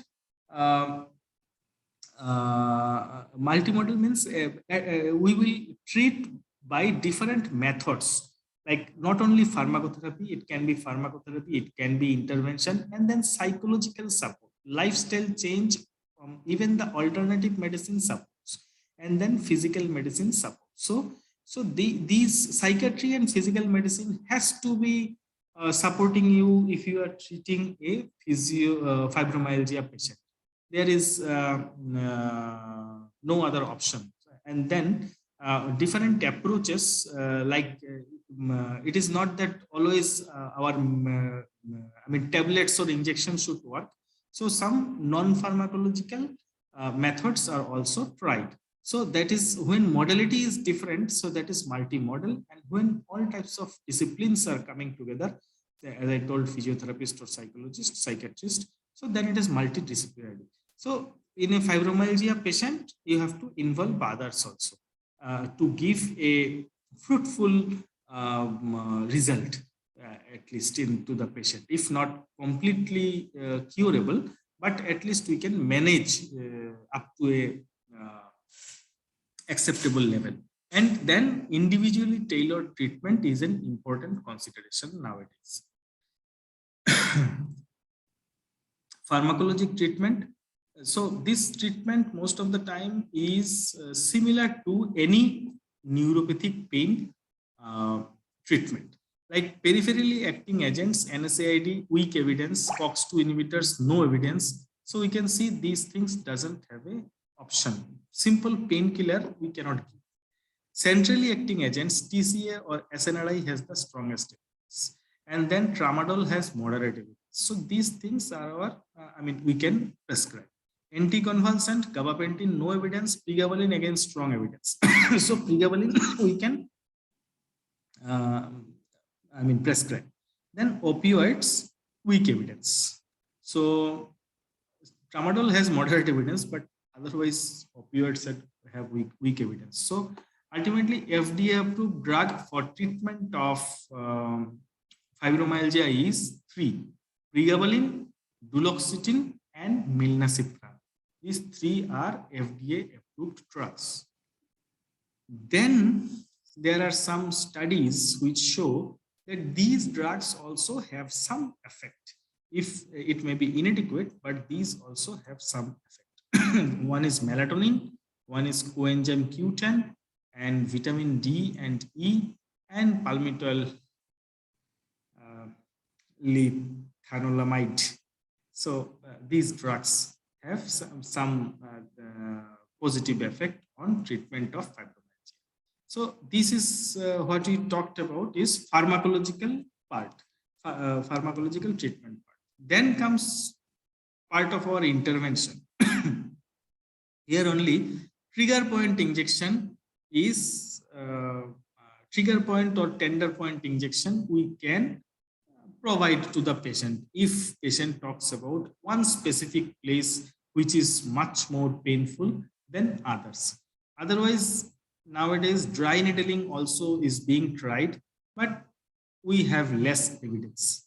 And intravenous desensitization,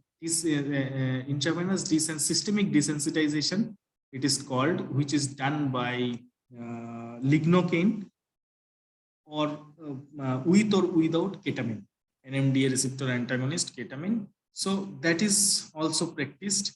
But as I told you, that intervention has very less role in a case of fibromyalgia. These things only has been tried, but no good evidence is available.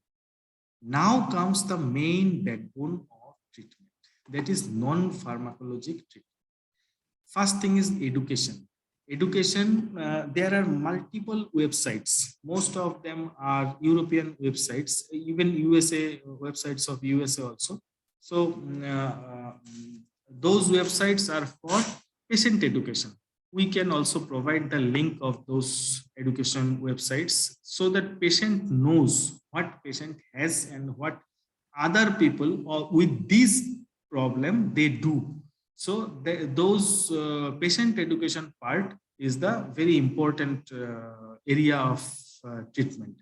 Then cognitive behavioral therapy that is done by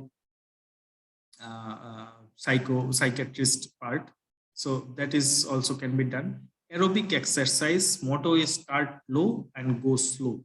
So these exercises are our advices. Of course, we will not provide this aerobic exercise in our hospital setup, but that's what I was telling, that nowadays treatment in many countries, it is I mean, like personalized or individualized treatment has been being provided.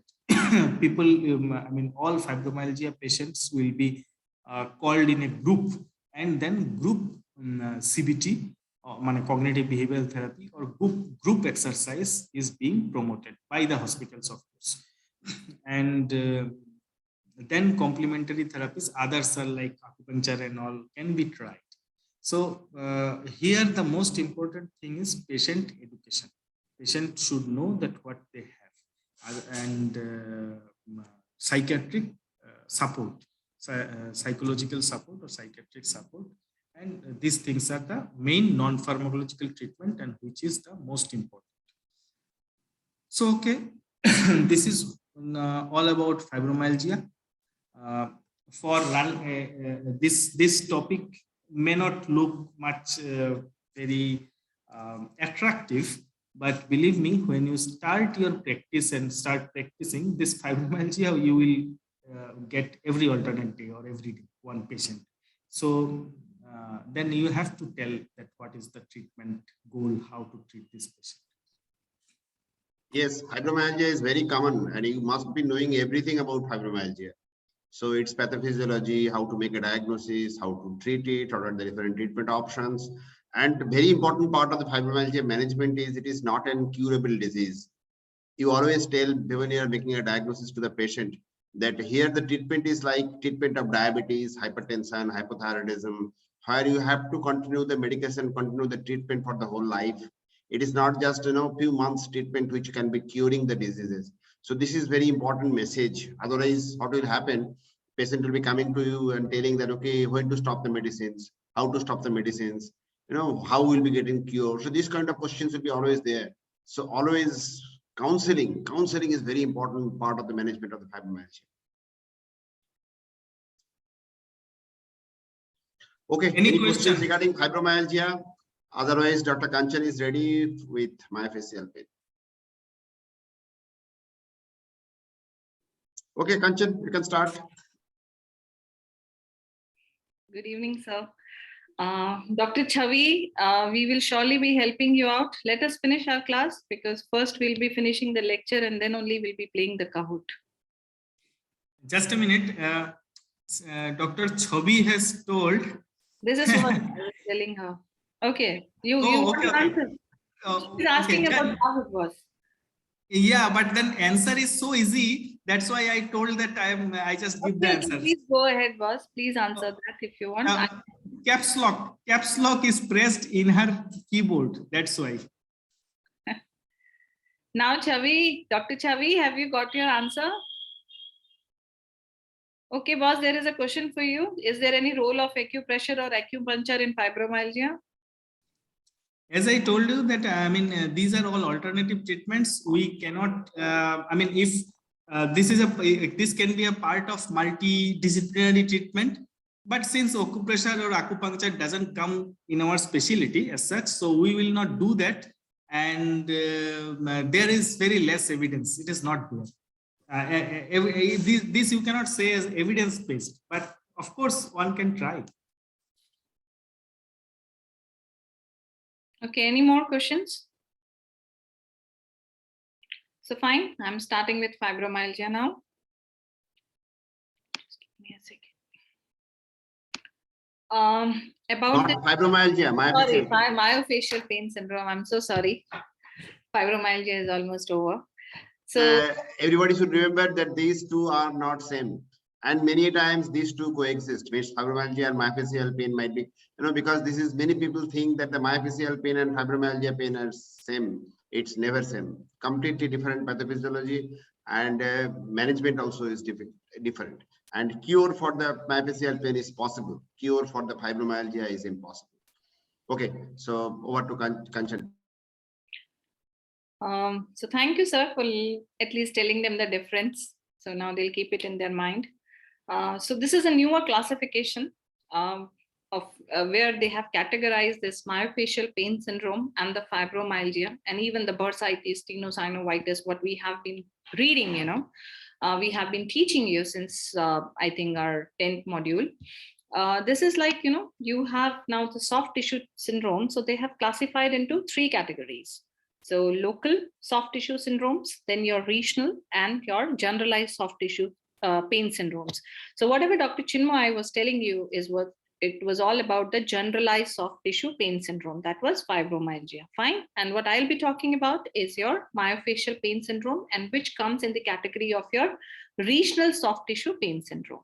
So let's see what exactly is this myofascial pain syndrome. So now we know that it's a regional soft tissue pain syndrome. Now this syndrome has got a local component and a component which is referred to a site, to a distinct site. So what exactly will be that distinct site? That should be within that anatomical, I should say distribution of that particular structure. So supposedly, I'm giving you an example and trying to make you understand that supposedly if I have a myofascial pain syndrome of my trapezius, okay, of my muscle, myofascial pain syndrome is about your muscle. So if I'm having a problem with my trapezius, if I'm developing a pain in my trapezius, so I can expect the pain from here going to this, or maybe referred up to my shoulder area, but I cannot expect that my trapezius is going to cause a pain in my lower limb, or it's going to cause a pain in my abdomen. So this is something which I cannot expect with a muscle. So this is what we need to remember, all the muscles in the different areas, right? I'm not going to go into the detail of every muscle today, but you need to be very thorough with where exactly is the origin of that muscle, where is the insertion. Certain kinds of myofascial pain syndromes are very common, like about your upper trapezius, your piriformis, your iliopsoas, your quadratus lumborum. So these, every muscle you need to study in detail where exactly is the origin, how the fibers are running, right? So all those muscles you need to remember. Now let's see what exactly is the characteristic of this myofascial pain syndrome. So when I say myofascial pain syndrome, this muscle is going to have some trigger points. So when I say trigger point is an area where if I'm going to press on, the patient is going to have pain, right? So it's a tender spot. Remember it like that. So there will be a tender spot within that muscle. Now there are 2 types of trigger points which you again need to remember. One is there will be an active component. Active means if you're going to press on that, it's going to be causing pain. And latent is It's just asymptomatic, and you will be just, when you are just palpating, and even if you're applying the pressure on it, it is not causing any pain to the patient. So one, remember it, one who is active and the other one is a sleeping trigger point. So sleeping, or you can say it as latent. That is the word we use it for that. So two kind of trigger points. Myofascial pain syndrome, it's a problem with your muscle. Right. Second thing, now what exactly will be happening? There will be development of a tender spot within that muscle, and that tender spot will be causing a pain within that muscle or to a site which is distinct from that. But it should be in the close vicinity of that muscle itself. So this is what we have learned. Now there are two types of myofascial pain syndrome when we are looking at. One is primary. See, when we talk about the primary thing, whether it is a primary osteoarthritis or whether it is a primary myofascial pain syndrome, it means it is independent of any other things, right? What exactly I mean by that, it's idiopathic. It is developing. If you ask me what is the reason, I will not be able to tell you a reason why the muscle has developed a tender spot within itself. If I say it is a secondary myofascial pain syndrome, means now the muscle is at problem because of a pathology which is lying somewhere else, right? Because in all the areas, if you see, your muscle is acting as a splintage. So if you are having supposedly I'm just talking about my low back pain, what sir has already taught you in his low back pain class 1, where he has said that you can have a facet joint arthropathy where you can have the associated myofascial pain syndrome of your muscles, paraspinal muscles or your core muscles in the same way. So the pathology was there in the facet joint, and now because of that pathology, because the muscle was acting as a splintage to hold that joint, now this muscle has developed a tender spot. It is like a muscle who is now, we have just made the muscle work more and more. And now how the muscle is reacting when you are just making the muscle work more and more, it is developing some kind of pain inside. So if it is within the muscle, because you're not able to elicit any kind of reason for it, then you label it as primary myofascial pain syndrome. But if you're able to elicit some kind of pain somewhere in around, maybe it is your ligaments, maybe it is your joints, could be because of anything, and the muscle is developing a tender spot, you call it as secondary myofascial pain syndrome. Now, why this muscle will be having a tender spot and why this muscle will be causing the pain? So just go back to, I'm just taking you back to our physiology days where we have read about the neuromuscular junction. So just look at this slide carefully, because if you know the physiology very well, then what I'm going to teach you, the pathophysiology, you will be able to understand it very nicely. So this is what we have learned, that whenever an impulse will come, now you have the synaptic vesicles. Now these vesicles, they have the acetylcholine within it. So there'll be a rupture of that synaptic vesicle. There will be a release of this acetylcholine, and this acetylcholine will be attaching on its receptor, which are there on the postsynaptic membrane, right? And then there'll be an influx of your sodium inside and a development of your action potential, and which in turn will be causing the contraction of the muscle. Now, what body does after some time, acetylcholinesterase, the enzyme, it becomes active, and this causes the breakdown of your acetylcholine, so the muscle will relax, fine? So release of acetylcholine is causing the contraction, and then degradation of your acetylcholine by the enzyme will be letting the muscle relax.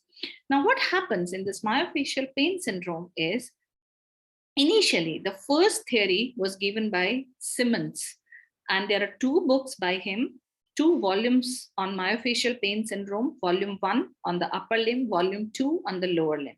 If any one of you is interested, it's a huge book. If you are very much interested in learning myofascial pain syndrome, you can just read those 2 books. So this hypothesis was laid by Simmons, and we call this hypothesis as integrated hypothesis. So what he has stated, that why this patient, they develop pain is, in these patients, they have an abnormal release of acetylcholine.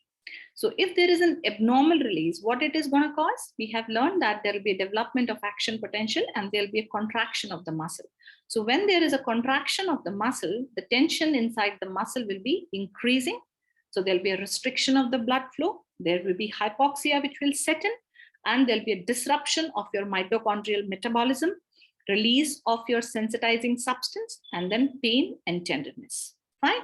Now, this was further explained by Gervin, what exactly is now being acceptable throughout everyone except the features which are, except the explanation which was suggested by Gervin, and that is an add-on, explanation of the hypothesis which was laid by Simmons. Now, what he said that whenever there is an abnormal ACH release, the muscle contracts, there is an increase in the tension. Now there is a restriction of the blood flow. So now what will happen? There'll be a release of the inflammatory mediators. Now these mediators, these inflammatory mediators will be then stimulating the nociceptors which are present inside the muscle. Now these nociceptors, they will be causing the release of CGRP, right? And what is the function of this CGRP? This CGRP will be inhibiting the activity of acetylcholinesterase, right? So again, now the sensitivity of the acetylcholine towards its receptor will increase, and there'll be more release of acetylcholine. So a vicious cycle is gonna set in. This is now the acceptable definition, acceptable pathophysiology explanation, which is worldwide accepted. Fine. So going to the second thing is, now there are certain researchers, they have really confirmed what has been already said by Gervin and Shah et al. This is a very good article. If someone of you is interested in reading about it, please go through it. So he has also seen the same thing. There were the release of mediators. He has measured the concentration of those mediators as well, right, from the trigger points. Now, this, what I'm going to teach you, is something very new. And this facial component, it is not there in Simmons' book, because he has written this book in something around 1990. And this facial component has come somewhere into 2014, 13 to 14. So now what is this facial component? Just try to understand it very nicely. We have already learned during our basic classes that the muscle, they have got a epimysial covering, right? So this epimysial covering of the muscle will be just continuing with the muscle spindles. So muscle spindles are the sensory receptors which are located within the muscle. So there is a connectivity between your muscle spindle and the epimysial layer. Now what happens, these muscle spindles which are present inside the muscle, they will be responding, whenever they will detect any change in the length of the muscle. And this theory, it says that these muscle spindle, supposedly I'm activating the muscle spindle. So now they will be responding if the epimysial layer or the perimysial layer is flexible. Supposedly the epimysial layer and the perimysial layer, everything has become dense, then the muscle will not be able to stretch. Second thing is, now this, supposedly I am stretching my fascias. So when I'm stretching my fascia at this, now what will happen? Now the muscle spindle will also be stretching. So now they have detected a change in the length of the muscle. So they will try to contract the muscle, right? So it is, both the muscle spindle, if there is muscle spindle when they are stretching, so they will be responding back only if your epimysial is very nicely, elastic. And if there is, your epimysial is stretching, the muscle spindle will be responding. So it is both ways, but it is just like hen and egg concept. If you'll ask me which comes first, still the things are going on to find out which comes first, whether it is the thickening of the epimysial layer which happens first, and then the muscle is not able to now contract, or it is the muscle which is contracting and which is causing a thickening in the epimysial layer. And we have developed a technique where we are just utilizing this facial concept to release the myofascial pain syndrome of all those patients who are coming with the primary myofascial pain syndrome. So this concept is very important, where you have a correlation, where you have correlation between your epimysial layer and the muscle spindle. So do take care of this facial component in your mind, because this is something which is now being growing, and people are just trying to explore this facial concept more and more. And if you want to read more, I'll be sharing this article. Please go through this article. Now we have learned the pathophysiology. Now there are certain risk factors, right? So risk factors also you should be taking care of, like a muscle overuse.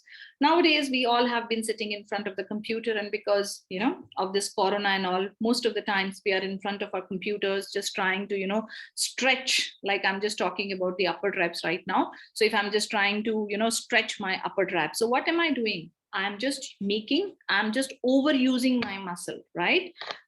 So that is one thing. Second thing, a person who is having scoliosis, any, you know, leg length discrepancies, metabolic factors, though there are no experimental studies to prove that there is a direct correlation between the myofascial pain syndrome and these hypothyroidism, vitamin B12 and vitamin D or the iron deficiencies, but they are, believe me, a very important risk factor. So do take care of these things whenever a patient whom you're expecting, you know, whom you, after the history taking and the examination, you could find that, you know, there is, when you're ordering the investigations, do take care of these things as well. Then, of course, the stress, anxiety, and certain kind of parasitic disease.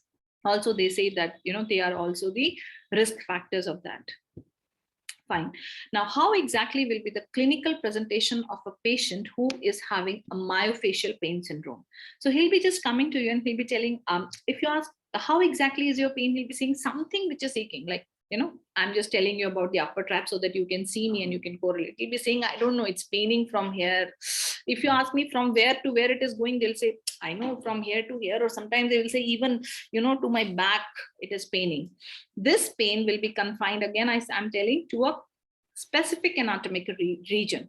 So if you'll see the trap is from your, you know, the neck, and it goes deep down to your lower back. So you can have a wider, you know, presentation of the traps. You can have the involvement of the upper, middle, and the lower, any of the traps, but upper and middle is more commonly involved as compared to the lower. So any muscle, you know where exactly it is present, so that you will have an idea, okay, the pain pattern is going to be from here to here, but you can have a referred pattern which will be almost to a distinct area. Fine.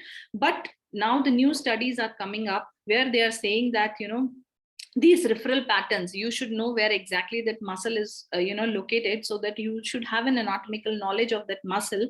But the referral patterns is like not very much reliable, right? This is the newer concept, and this is what is the article which is saying that. So go and read it if you are really interested in exploring more and more.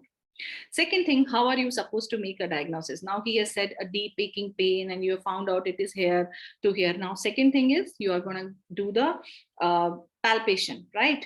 Palpation also, always remember there is a technique which I'll be sharing in my subsequent slide. So you will be palpating a taut band.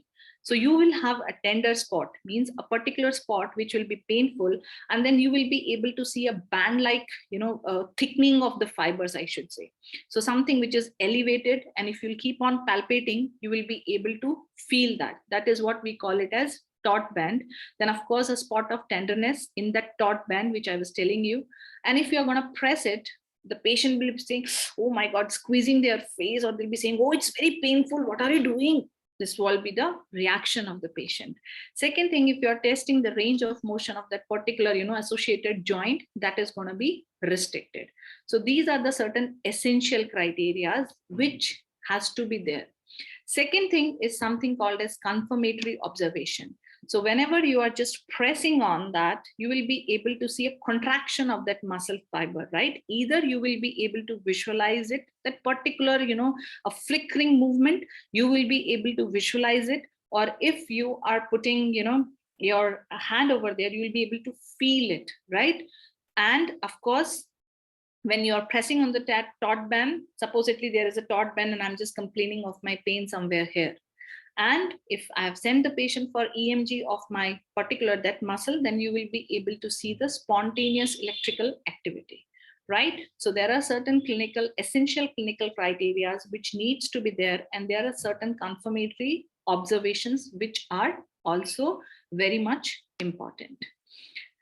Next thing is, how are you supposed to palpate? And that is why I was telling you, you need to know the direction of every muscle fibers, how exactly they are going. So now you see, this is the upper traps, this is the middle traps, and that is the lower traps, right? So if I'm seeing the middle traps, its fibers are running like that. So whenever you want to palpate, just remember only one thing, that your fingers, you are going to palpate with the pulp of your fingers, and those need to be perpendicular to the direction of the fibers.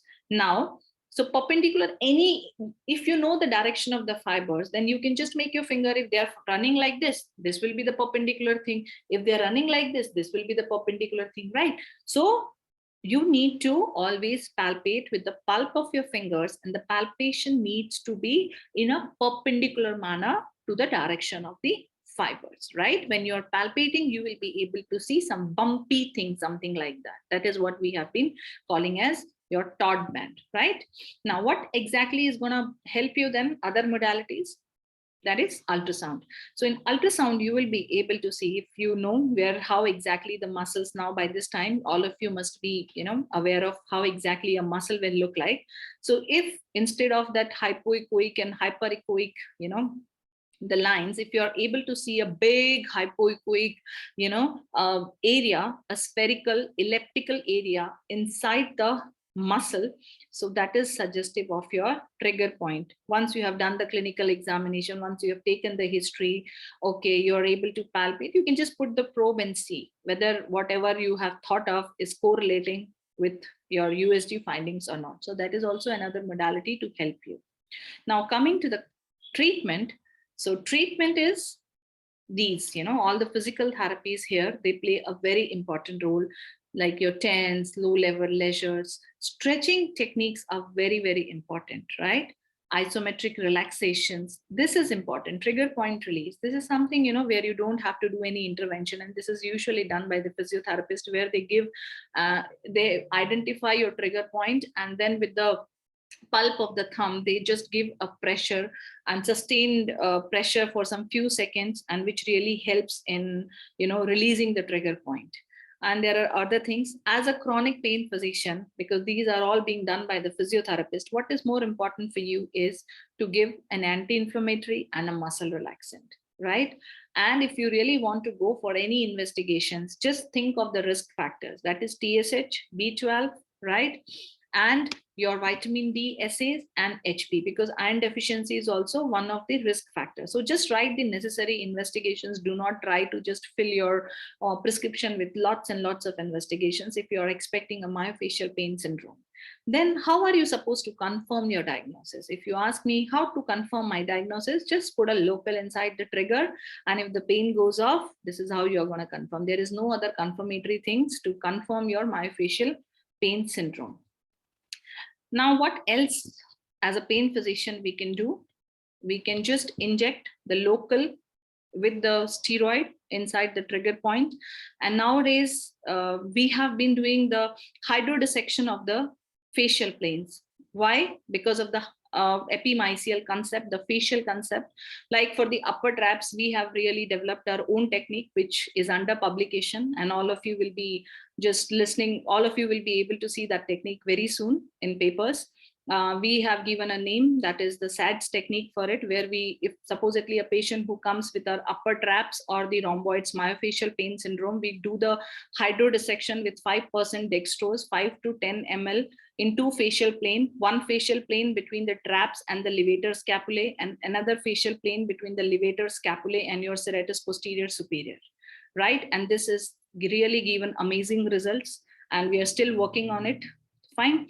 And other thing is dry needling. I do not do dry needling, but I'll just tell you that two things when you are doing the dry needling. This is again done by the physiotherapist, and many of the, I should say, the physiatrists are also doing it. What you need to know is there are two techniques. One is where you lift a pins of your, the skin, and one is you stabilize the trigger point with 2 of your fingers. Now, when I'm going to use this, lifting up the technique or the pincing technique is when you are thinking that your trigger point is in an area where it is very dangerous to the patient, like the upper traps, you have your lung, which is beside. So in all those areas, you can use this pincing technique. You can catch hold of your trigger point and put the needle the way it is given, the way it is shown in this figure. Second is you are just spreading 2 of your fingers, immobilizing your trigger point, and then you are injecting. And you are using this technique where you think that, now the chances of injuring any deep structure is very, very minimal.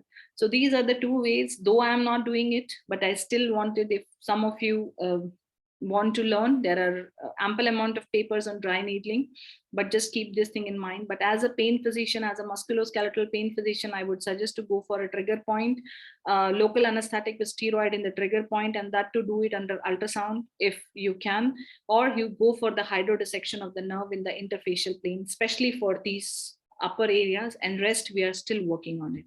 But if you go by the evidence based, more they are in favor of local anesthetic with steroid inside the trigger point. That's all I think from my side. Now, if you have any question, you can ask me. And do not forget to send the patient for stretching exercises. Once you have done once you have done the trigger point, local with steroid, if you have done it, do send the patient for stretching exercise. Like supposedly, upper traps. If a patient who is not going to change his body mechanics, right, then this is going to come again and again. So this is also very important. You ask the patient to change the body mechanics, then go for the stretching exercises. Like supposedly if it's a myofascial pain syndrome of your lower back muscles, ask him to take care of the core, ask him to go for the strengthening exercises of the core, so that you are making your core very strong. So in the same way, it is always advisable that you, after the procedure, you do advise the patient to go for strengthening and the stretching exercises of that corresponding muscle in which you have injected, which we do not tend to just ignore, or we do not, we tend to forget. So do keep this thing in mind whenever you're doing an intervention for myofascial pain syndrome. So any questions you can ask me. Yeah, good evening, ma'am. So is the palpation of that taut band essential for the diagnosis? Because many a times that thing is not palpable easily as beginners. We are just able to palpate, like find the tender points in the muscle, but that band is not felt. So can we still go ahead with local injection at those points? You can do that. Because similarly, why it is developing, what will happen, like if you go by the epimysial concept now, like only that particular portion of the muscle has contracted. So it is an uncoordinated muscle contraction between the different fibers, right? So that is the reason you're going to have there. So if you're going to resolve that tender point itself, everything is going to get relaxed. But try to go for, USG surely. Yeah, so even in USG, when we try to visualize, that thing is usually not, like for beginners, it is not visible that easily. So can we just palpate and see the muscle and give local, like of course under vision, but can we do that? Yes. Is it justified? Everything is justified. The thing is that the end result is, if you are giving a local, the pain should go away. Okay. Yeah, thank you. Is if whenever, when you are learning ultrasound or when you are learning all this, so if you try to palpate, supposedly, what you do, you are able to find some kind of, bumpy thing will be there. Okay. So some kind of bumpy thing you will be able to feel. You keep your finger there first, take your ultrasound probe, then you put it there. Whether you are able to see some kind of, even if you are not able to feel any kind of hypoechoic area, look at the fibers, right? So the muscle fibers, they will be running like that unless there is some problem. If they are hyperechoic, means so they are fibrotic. Okay. So a normal muscle, how it should look like, you should have fascicles which are all black, and then perimysial you will be able to see. So one hyperechoic, one white short dots will be there. Yeah. And if you know how exactly the fibers are running, supposedly they're running like that, but supposedly in between you're able to see a distortion of that, hypoechoic, the fascicles, and of course the perimysium. And that position, if you're pressing, patient is also complaining of pain. So that indirectly is telling you that there is some problem. So that is the reason I'm telling you have, whenever you are learning ultrasound, look for the normal first. Try to learn the normal sonoanatomy first, so that whenever you are putting a probe, even if you are not able to recognize, right, but you will know that there is some problem there. Right? Yeah. So Yeah. that is why identification of the normal sonoanatomy of any muscle is very, very important. Once you are well versed with that, at least you will be able to find some kind of abnormality there. Okay. So try Thank this. you. And And I'll be sharing another doubt. an ultrasound. So read that. Okay. Okay. Sure. And I have another doubt. Is dextrose prolotherapy recommended in this? Yes, I do lots of dextrose. Like into the muscle, and what concentration and how much Actually, ml we have? I do not do. I go for an interfacial plane block nowadays. I do the interfacial. Which you, yeah. Yeah, which I was telling you. But yes, you can go about 12.5% of the dextrose to 15% is documented. Okay. Okay. So you can go and you can inject 5 to 10 ml there also. But I would suggest you, it is my, maybe in another 1 month time, you will be able to see that technique. Do follow that technique. It is one of the best thing, because see what is happening. If I'm giving a local with a steroid, okay, inside the tender point, what will happen? Supposedly I have a tender point and I'm giving a local at that. So there will be some kind of, sensory loss will be there in that muscle. Yes. So that will be so horrible for that patient, even though you have explained, but they will say, I feel as if, this is not working. My neck will fall. So they will have this kind of psychology. But with dextrose, the beauty is that you're not going to get anything like that. At the same time, you're going to get your pain relief as well. So I would suggest you to go at least for the upper traps and for the rhomboids, because that is the most common you will be seeing. So go for interfacial plane block and trigger, if you can just go for dextrose as well, but dextrose hydrodissection is better in the interfacial plane. And yes, there are many papers on 12.5% to 15% dextrose inside the trigger point as well. So you can go for that also, but I cannot assure you how much of the effect will be there. If you go by the evidence is more in favor of local with steroid than your dextrose. Okay, thank you. And another doubt I have. So basically the trapezius myofascial, that most of the patients, they come with shoulder pain. Sometimes even the pain is on the upper arm, So, and then everywhere there is a tender point. So there's a tender point at the shoulder joint, there's a tender point at the neck, at the trapezius. So where exactly we are supposed to give, or should we give local at every point? Though the maximum tenderness is at trapezius, we know that this is the culprit muscle, but then there are a lot of tender points everywhere else along the distribution. So how are we supposed to? You have found that active?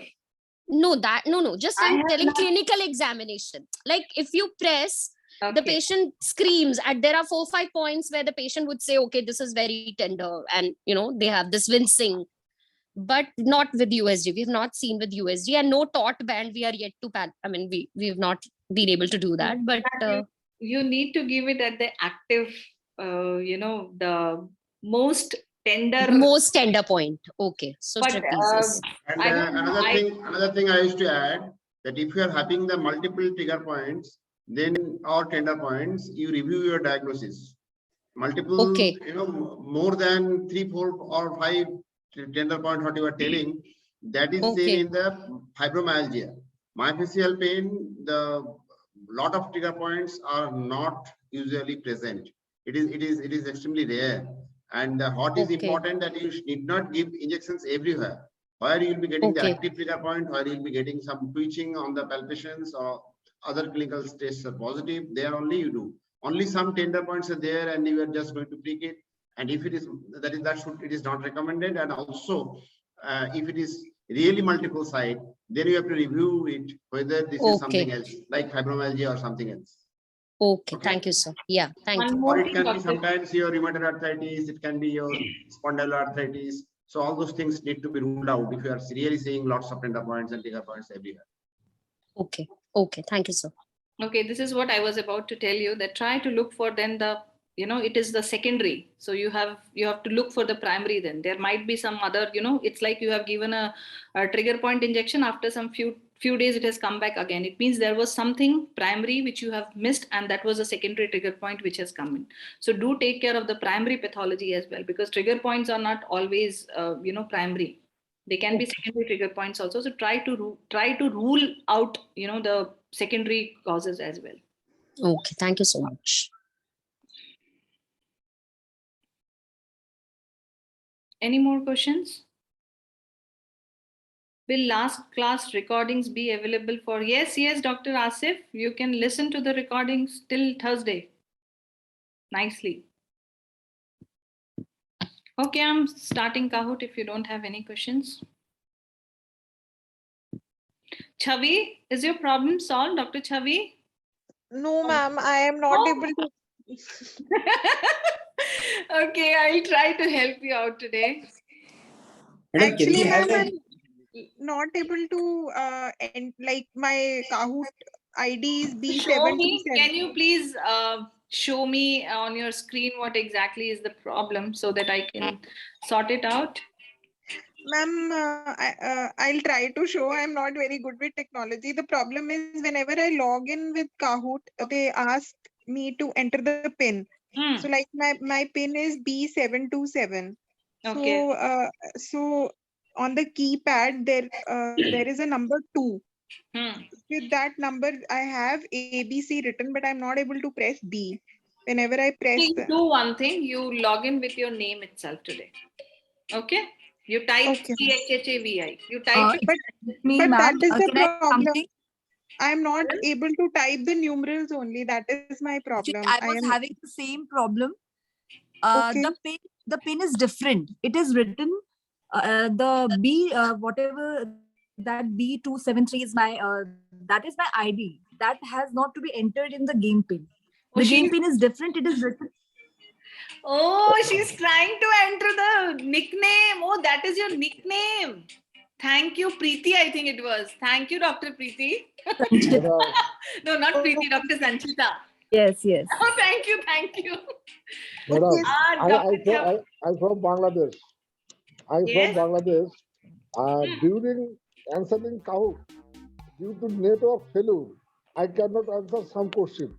So what will be the result in final exam? I have not understood your question itself. So due to network failure, I cannot answer some Kahoot answers. Network failure due to. Sir? Dr. Sanchita, I don't know my game pin only. How to know that?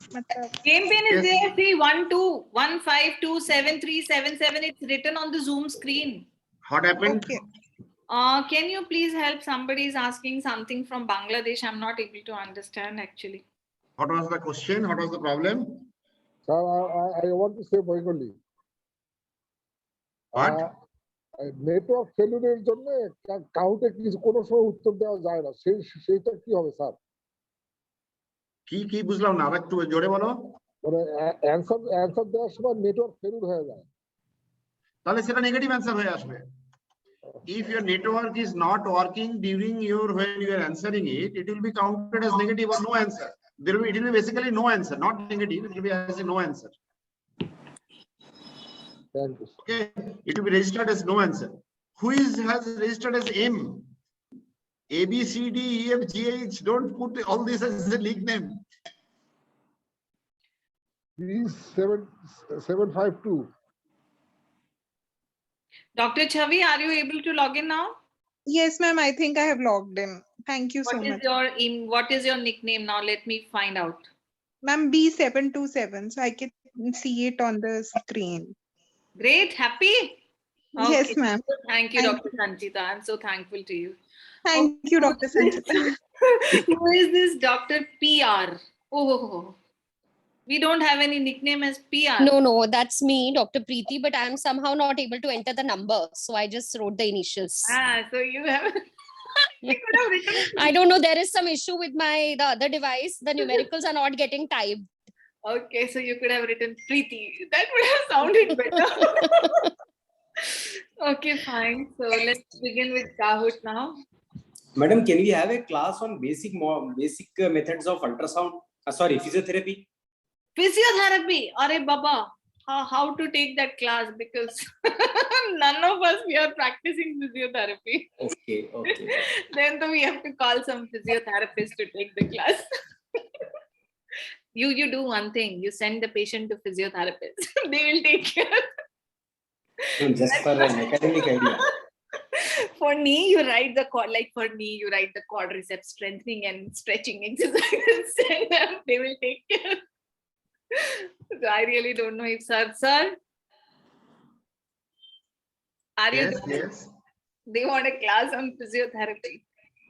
Physiotherapy, if you know, there are lots of, then somebody is, if it is asking, please take a class on the disc surgery, because that is also related with that. So it is not possible. We have to understand that this is we are focusing on the pain and the pain interventions. So there is physical medicine and rehabilitation altogether is a different, complete discipline. Somebody should not ask about anesthesia questions. Somebody should not ask this question. Somebody should not ask about the surgery part. So all these are related with the pain management, but we are hardcore pain syllabus what we are covering. Okay. Okay, I'm starting up and if you need some, the exercise links at Daradia channel, the exercise link for the knee exercise, neck exercise, shoulder exercise, back exercise, these are there. Also, there are ample of exercises. The YouTube videos are there, but Daradia channel also have this exercise. You can give these links to the patient and ask them to do the exercise. Can today's PPTs be shared, sir? Not PPT as a PPT. It will be coming as a PDF, but same content as what is there in the PPT. Okay. More than that, Asif. More than Yeah. that. Ample amount of articles on we will be sharing. But in the question, in the examination, we will be asking you only what we have taught. But you can read. We will be sharing lots and lots of systemic reviews, because these are very important topics which all of you should know. So yes, we will be sharing, and sir's PPT will be there in the PDF, because sir usually shares his PDF. And also you can share the Cryo SI joint. That was the first ever publication as I mentioned. So we can share that article also. Okay, so I'm just starting up the Kahoot now.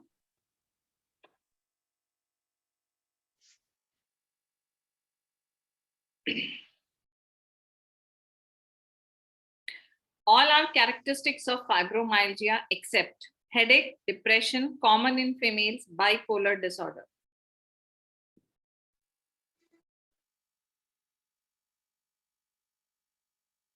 All are characterized also.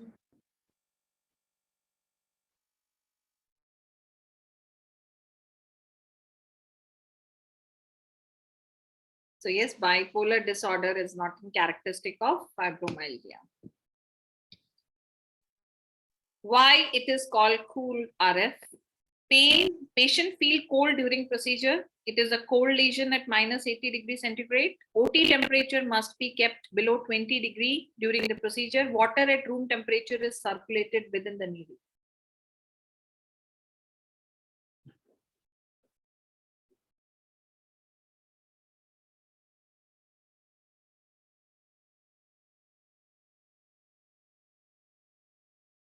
You want to say something on this, sir? Sir? Okay, he's not there. Yes, I am here. I am here. Hi. What was the question? I didn't miss. I missed the question. This is the question. Why it is called? Do you want to say something on Okay. it? So nothing. I mentioned it that the cool RF principle is the tip temperature is controlled by circulating water at room temperature. That is how it is, and it is not a cryo lesion. It is not at minus. It is a thermal lesion. Third question. Thermal RF is a nerve lesion of first degree, second degree, third degree, fifth degree. This also I mentioned several times, that radio frequency produces hot lesion, cryo produces hot kind of lesion.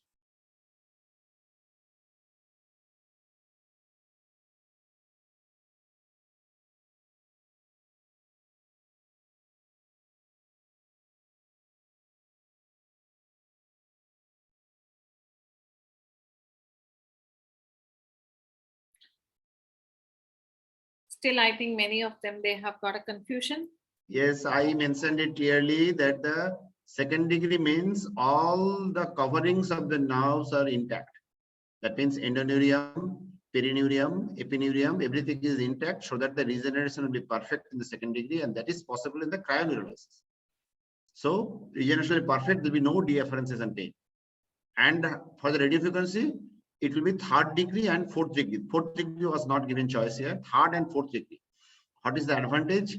Advantage is longer duration of pain relief. But what are the disadvantage? That the regeneration will not be perfect. Because in third degree, endoneurium is damaged. Fourth degree, endo and perineuriums are damaged. So regeneration will not be perfect. There will be crosstalk and there will be ectopic signal generations. I have also mentioned today as well, earlier day also. So radiofrequency thermal production produces third and fourth degree lesion, and cryo produces second degree lesion. So I hope those who really had confusion, by this time it is clear now. Fourth question. All of the following are true for pulsed RF except short duration of action, failure chance is high, chances of development of neuropathic pain is not there, pulsation is felt during lesion.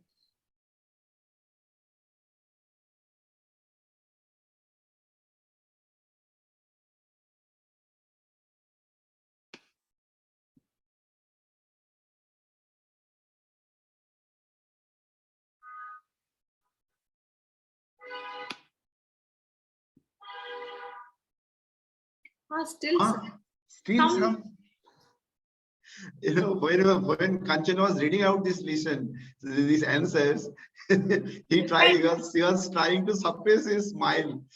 Pulsation is filled in with the lesion. Why? What pulsations? So this is absolutely just, you know, this question was made just to make a synonym. There is also a pulse in the pulse RF, and here is also pulse. But there is no pulsation, not a question, you know. During the pulse RF, I already told it is not a thermal lesion. So duration of action is shorter.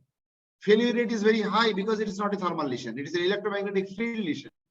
And chances of the development of the deafferences and pain is not there because there is no thermal lesion. So there is no neuropraxia even. So this was just a goofy question. You know, every time when I read this question, I just try to suppress my laugh. And I thought all of you would have got it. But still, so now all those who really had, you know, marked this question wrong, I think now you will be able to understand that this is the wrong answer, right? What sir has explained, I think you keep that in your mind. Okay, let's move with the next question. How to increase size of RF lesion? All are true except use cooled RF, use trident cannula, increase duration, use high temperature.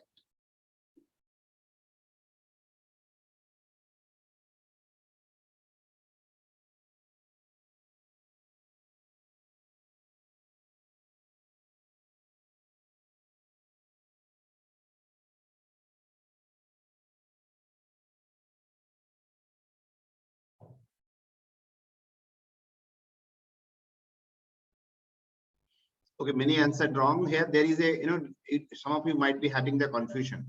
Means temperature and wattage, these are proportional. That means if you are going to have a higher temperature, you need a higher wattage. But size of the lesion is not directly related to the temperature. Size of the lesion is related to the watt. So if you can do something where your watt will increase, but not the temperature, then your size of the lesion will be increasing. What is the disadvantage of having the higher temperature? Higher temperature means there will be charring of the tissues, and there might be deafferences and pain and all other complications. So what we need to control the temperature at a lower, somewhere between the 65 to 80, and your wattage will be higher, so that you will be having a higher size of the lesion. So temperature and the size of the lesion not directly proportionate. It is indirectly proportionate, that more wattage is equal to more temperature and more size of the lesion. But we can do something where temperature is not going to high, but wattage is going to high. That happens in the cool RF, and that is why there is a large size lesion. I hope all of you don't have the confusion now. Okay, so now moving to the next question. Sixth question. Drug used for the fibromyalgia are all except amitriptyline, topiramate, pregabalin, milnacipran.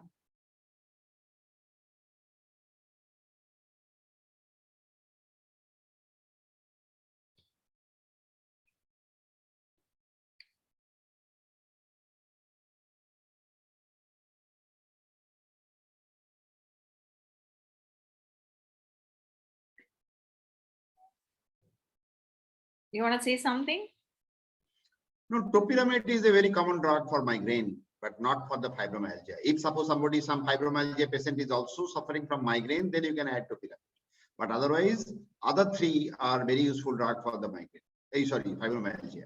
And topiramate is for migraine. 7th question. Diagnostic criteria for fibromyalgia according to ACR criteria 2010 includes the following except tender points, WPI score, SS score, somatic symptoms. This though I think boss has shown you the chart as well.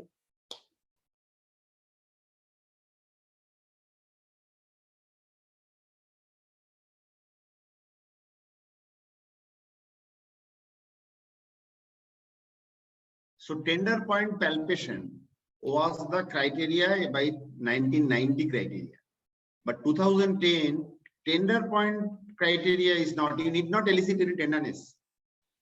You just need to understand WPI score means widespread pain index score. Means patient is telling hand pain, so it is hand pain. You are scoring, putting one side. If the patient is telling I am having neck pain, put another. So in that way, you count how many areas of the body is painful. But you need not elicit tenderness to see the how much tenderness is there on 4 kg pressure, and out of 18, 11 tender points should be positive. So this was the criteria in 1990, but modified criteria, ACR criteria by the 2010 criteria, and also later on 2016 criteria are same, where tender point count is not needed. So nowadays we are not eliciting tenderness and not counting tender points. We are just asking that how many areas. So WPI score is important. Symptom severity score. Symptom severity means how much is the freshness of the sleep, how much is the somatic symptom. Somatic symptom means there are lots of somatic symptoms, starting from the headache, starting from the dryness of the mouth, dryness of the conjunctiva, loss of hairs, dyspnea, abdominal cramps, frequency in the micturition, painful micturations. So all these different kinds of somatic symptoms are there in the fibromyalgia. So that is important, somatic symptoms. Apart from that, there is fatigability, there is non-refreshing sleep. So all these are important for the symptom severity. SS means symptom severity scale, symptom severity score. So for that ACR 2010 criteria, you need to have these 2 scores. One is WPI score, that means widespread pain index score, and second is your symptom severity score. In the symptom severity score, there is 1 point is your somatic symptom score. So based on that calculation, you have to make a diagnosis. No need of eliciting any tenderness over the patient. Because why? Because if you are putting that pressure on that, patient might be complaining, okay, my painful area, my pain has increased so much. So no need of doing that. You just need to examine the patient to eliminate, rule out the other possibilities. But otherwise, for the fibromyalgia diagnosis, these questionnaires, asking the question, talking with the patient is enough. And have a printed form of this criteria. So whenever a female comes to you complaining of so many areas, this is pain, that is pain, do take a history properly with this, get it printed on 1 page and keep it with you. And whenever a female comes to you, so many areas of pain, yes, because you may not be able to remember all these details scoring criteria. It is always better, like we have these things printed in our form, where it is a strict instruction to our fellows that anybody having 3 or more areas of pain, always rule out fibromyalgia. Always. So you just put the tick. These are available on the net. Also, you can ask some of our fellows who can send a photograph, scan it, and send to you. If anybody of you are needing this kind of forms, just ask any of our fellows. So we'll be sharing that, right, in the Telegram channel. So keep that, in your OPD. And whenever, again, I'm telling, because usually we miss this and we keep on thinking, oh, it could be, rheumatoid arthritis. This is something which is going to be more common, right? And yes, they are also having rheumatoid arthritis, hypothyroidism together, which is going, right? Fine. So now let's go to the 8th question. All of the following are FDA approved drugs for the treatment of fibromyalgia except duloxetine, milnacipran, pregabalin, gabapentin.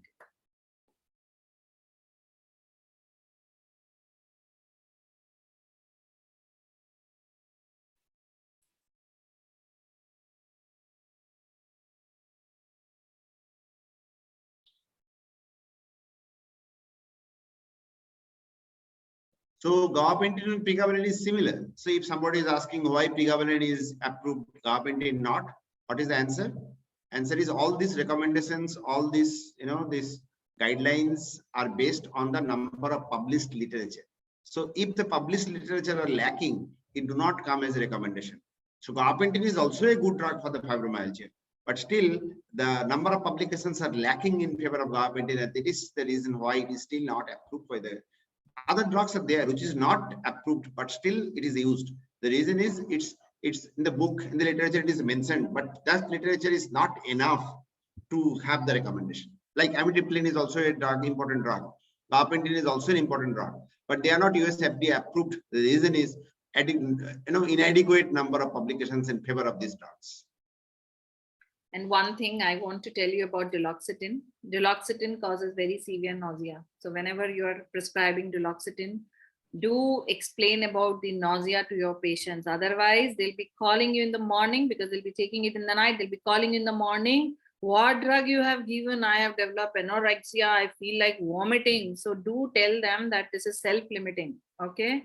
So just explain about this nausea, please, to all the patients. I explain to all my patients, and when they don't get it, they said, oh, you gave me so much of explanation. Nothing like that has happened. So I tell them, the percentage that you are falling into, the percentage of those patients who do not experience nausea. But if you're going to have this nausea, believe me, it's very horrible. Okay, very, very horrible. So do explain to the patient it is self-limiting when you are prescribing duloxetine. Ninth question. All of the following are non-interventional treatment modality of MFS, that is myofascial pain syndrome, except trigger point release, TENS, NSAIDs, dry needling.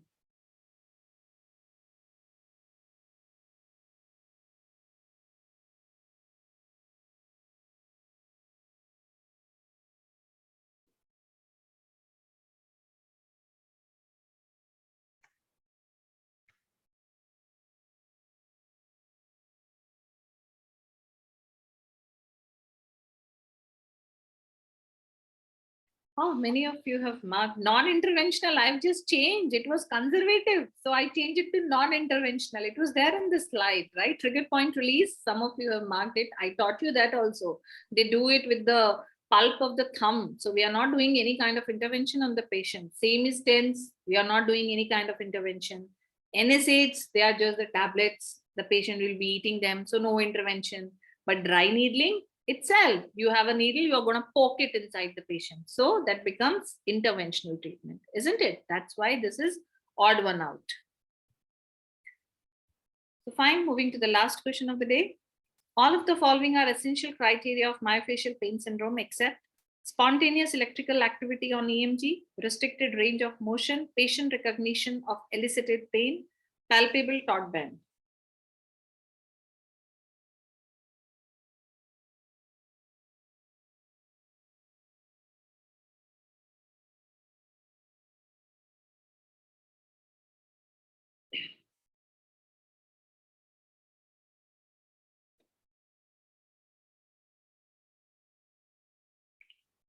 So spontaneous electrical activity on EMG is a conformational, observational that criteria. We have learned now, visual or the tactile response, and the other one was this.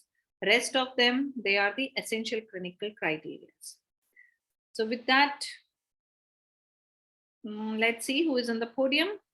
8 on 10, B791. 9 out of 10, Dr. Asif. Again, 8 out of 10 is B737. So Asif might be thinking, oh, I am having 9, but why my position is second? So this Kahoot is on the basis of who is going to answer first, who is going to take less time to answer the question. That's how Kahoot works on. That's the reason. Oh, today's score was very horrible, 52%. Okay, let me stop sharing the screen. Okay, thank you very much. So our next class will be on next week, Thursday. Right, Kanchan? Yes, sir. So happy Holi to all of you. I hope all of you are going to have a great time with your family and enjoy your holidays. And whenever you are getting time, do revise whatever we have taught. Do listen to the recording, because now the recording is going to be for a longer time. Until next Thursday, you will be able to listen to our classes. Fine. So it will be approximately 10 days. 10 days. So go through it, because they are very, very important topic. Until unless you are very strong in the basics of your cryo, neurolysis and the radio frequency ablation, when you are going to do the procedure, you will not be able to understand which procedure I should use, what is this which is happening. So that is also very important. Fibromyalgia, myofascial pain syndromes, these are also very important thing which a pain physician surely will be seeing, right? So read them again and again, revise them again and again whenever you are getting a time. And at the same time, do not forget to enjoy your Holi with your family. That is also the important thing in your life, right? So wish you a happy Holi from our side. And any more last questions if somebody wants to ask, or take care, have food, and yes, see you very soon. So sorry. I am asking the question so late. Ma'am, I am Dr. Salil from Punjab. Yes. Ma'am, can you please give some tips on how do we prepare for the exam? Actually, I have listened to the lectures, some of them live, some of them on recording, because we have very busy duty schedule here. But I have heard all the lectures. But now when I was trying to revise the first 2-3 lectures, I could not remember what all you taught. And because the books that you have mentioned, Sir's book called Clinical Practice and Science Physiology, and then MCQ book by Sir, I have bought all the 3 books, but they are so extensive, and it is like I don't think they are meant for the basic course only. I am afraid what will I do in the exam? No, don't be so afraid. I'll tell you one thing. See, there are certain, write-up which we usually share after the class, right? Right. Sir's, usually the PDF of Sir's class, Sir is, every time he shares the PDF of Yes, his ma'am. class. So you Yeah. read that PDF again and again, whatever is there in that PDF. Like Sir has taught you about, the basic pain pathway. So your Yes. concept needs to be, how are you supposed to understand the basic pathway? That's all is required. You should know what are the types of the pain, right? And another thing I can tell you, all these basic lectures are there in the YouTube channel. You just go and search the pain pathway, basics of ultrasound, this pharmacotherapy, all lectures are there in the YouTube channel. In the YouTube Yes, channel, yes. almost 200 lectures are there. You just search it and you just read it.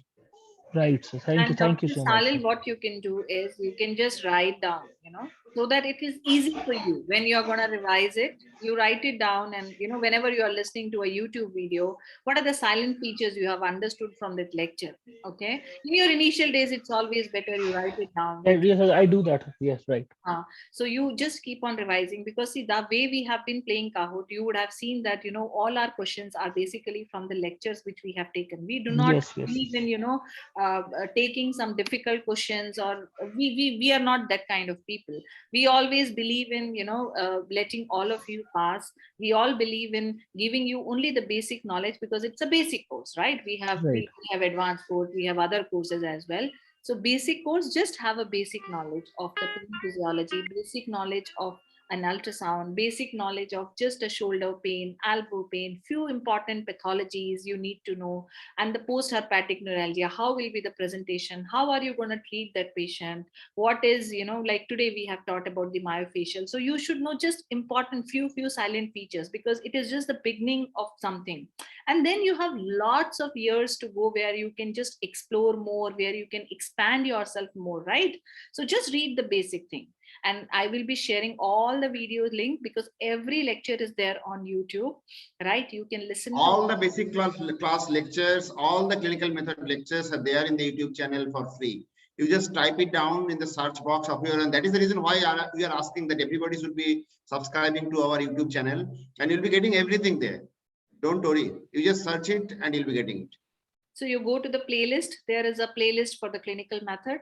There is a playlist for the ultrasound, and of course the other webinars. Playlist for the basics. Basics are also there is a playlist. So you just go to search this, you will be getting all these things. And nothing to worry. In the exam, we are going to ask everything, whatever we have taught. Ma'am, can the links of the modules be shared in Telegram group?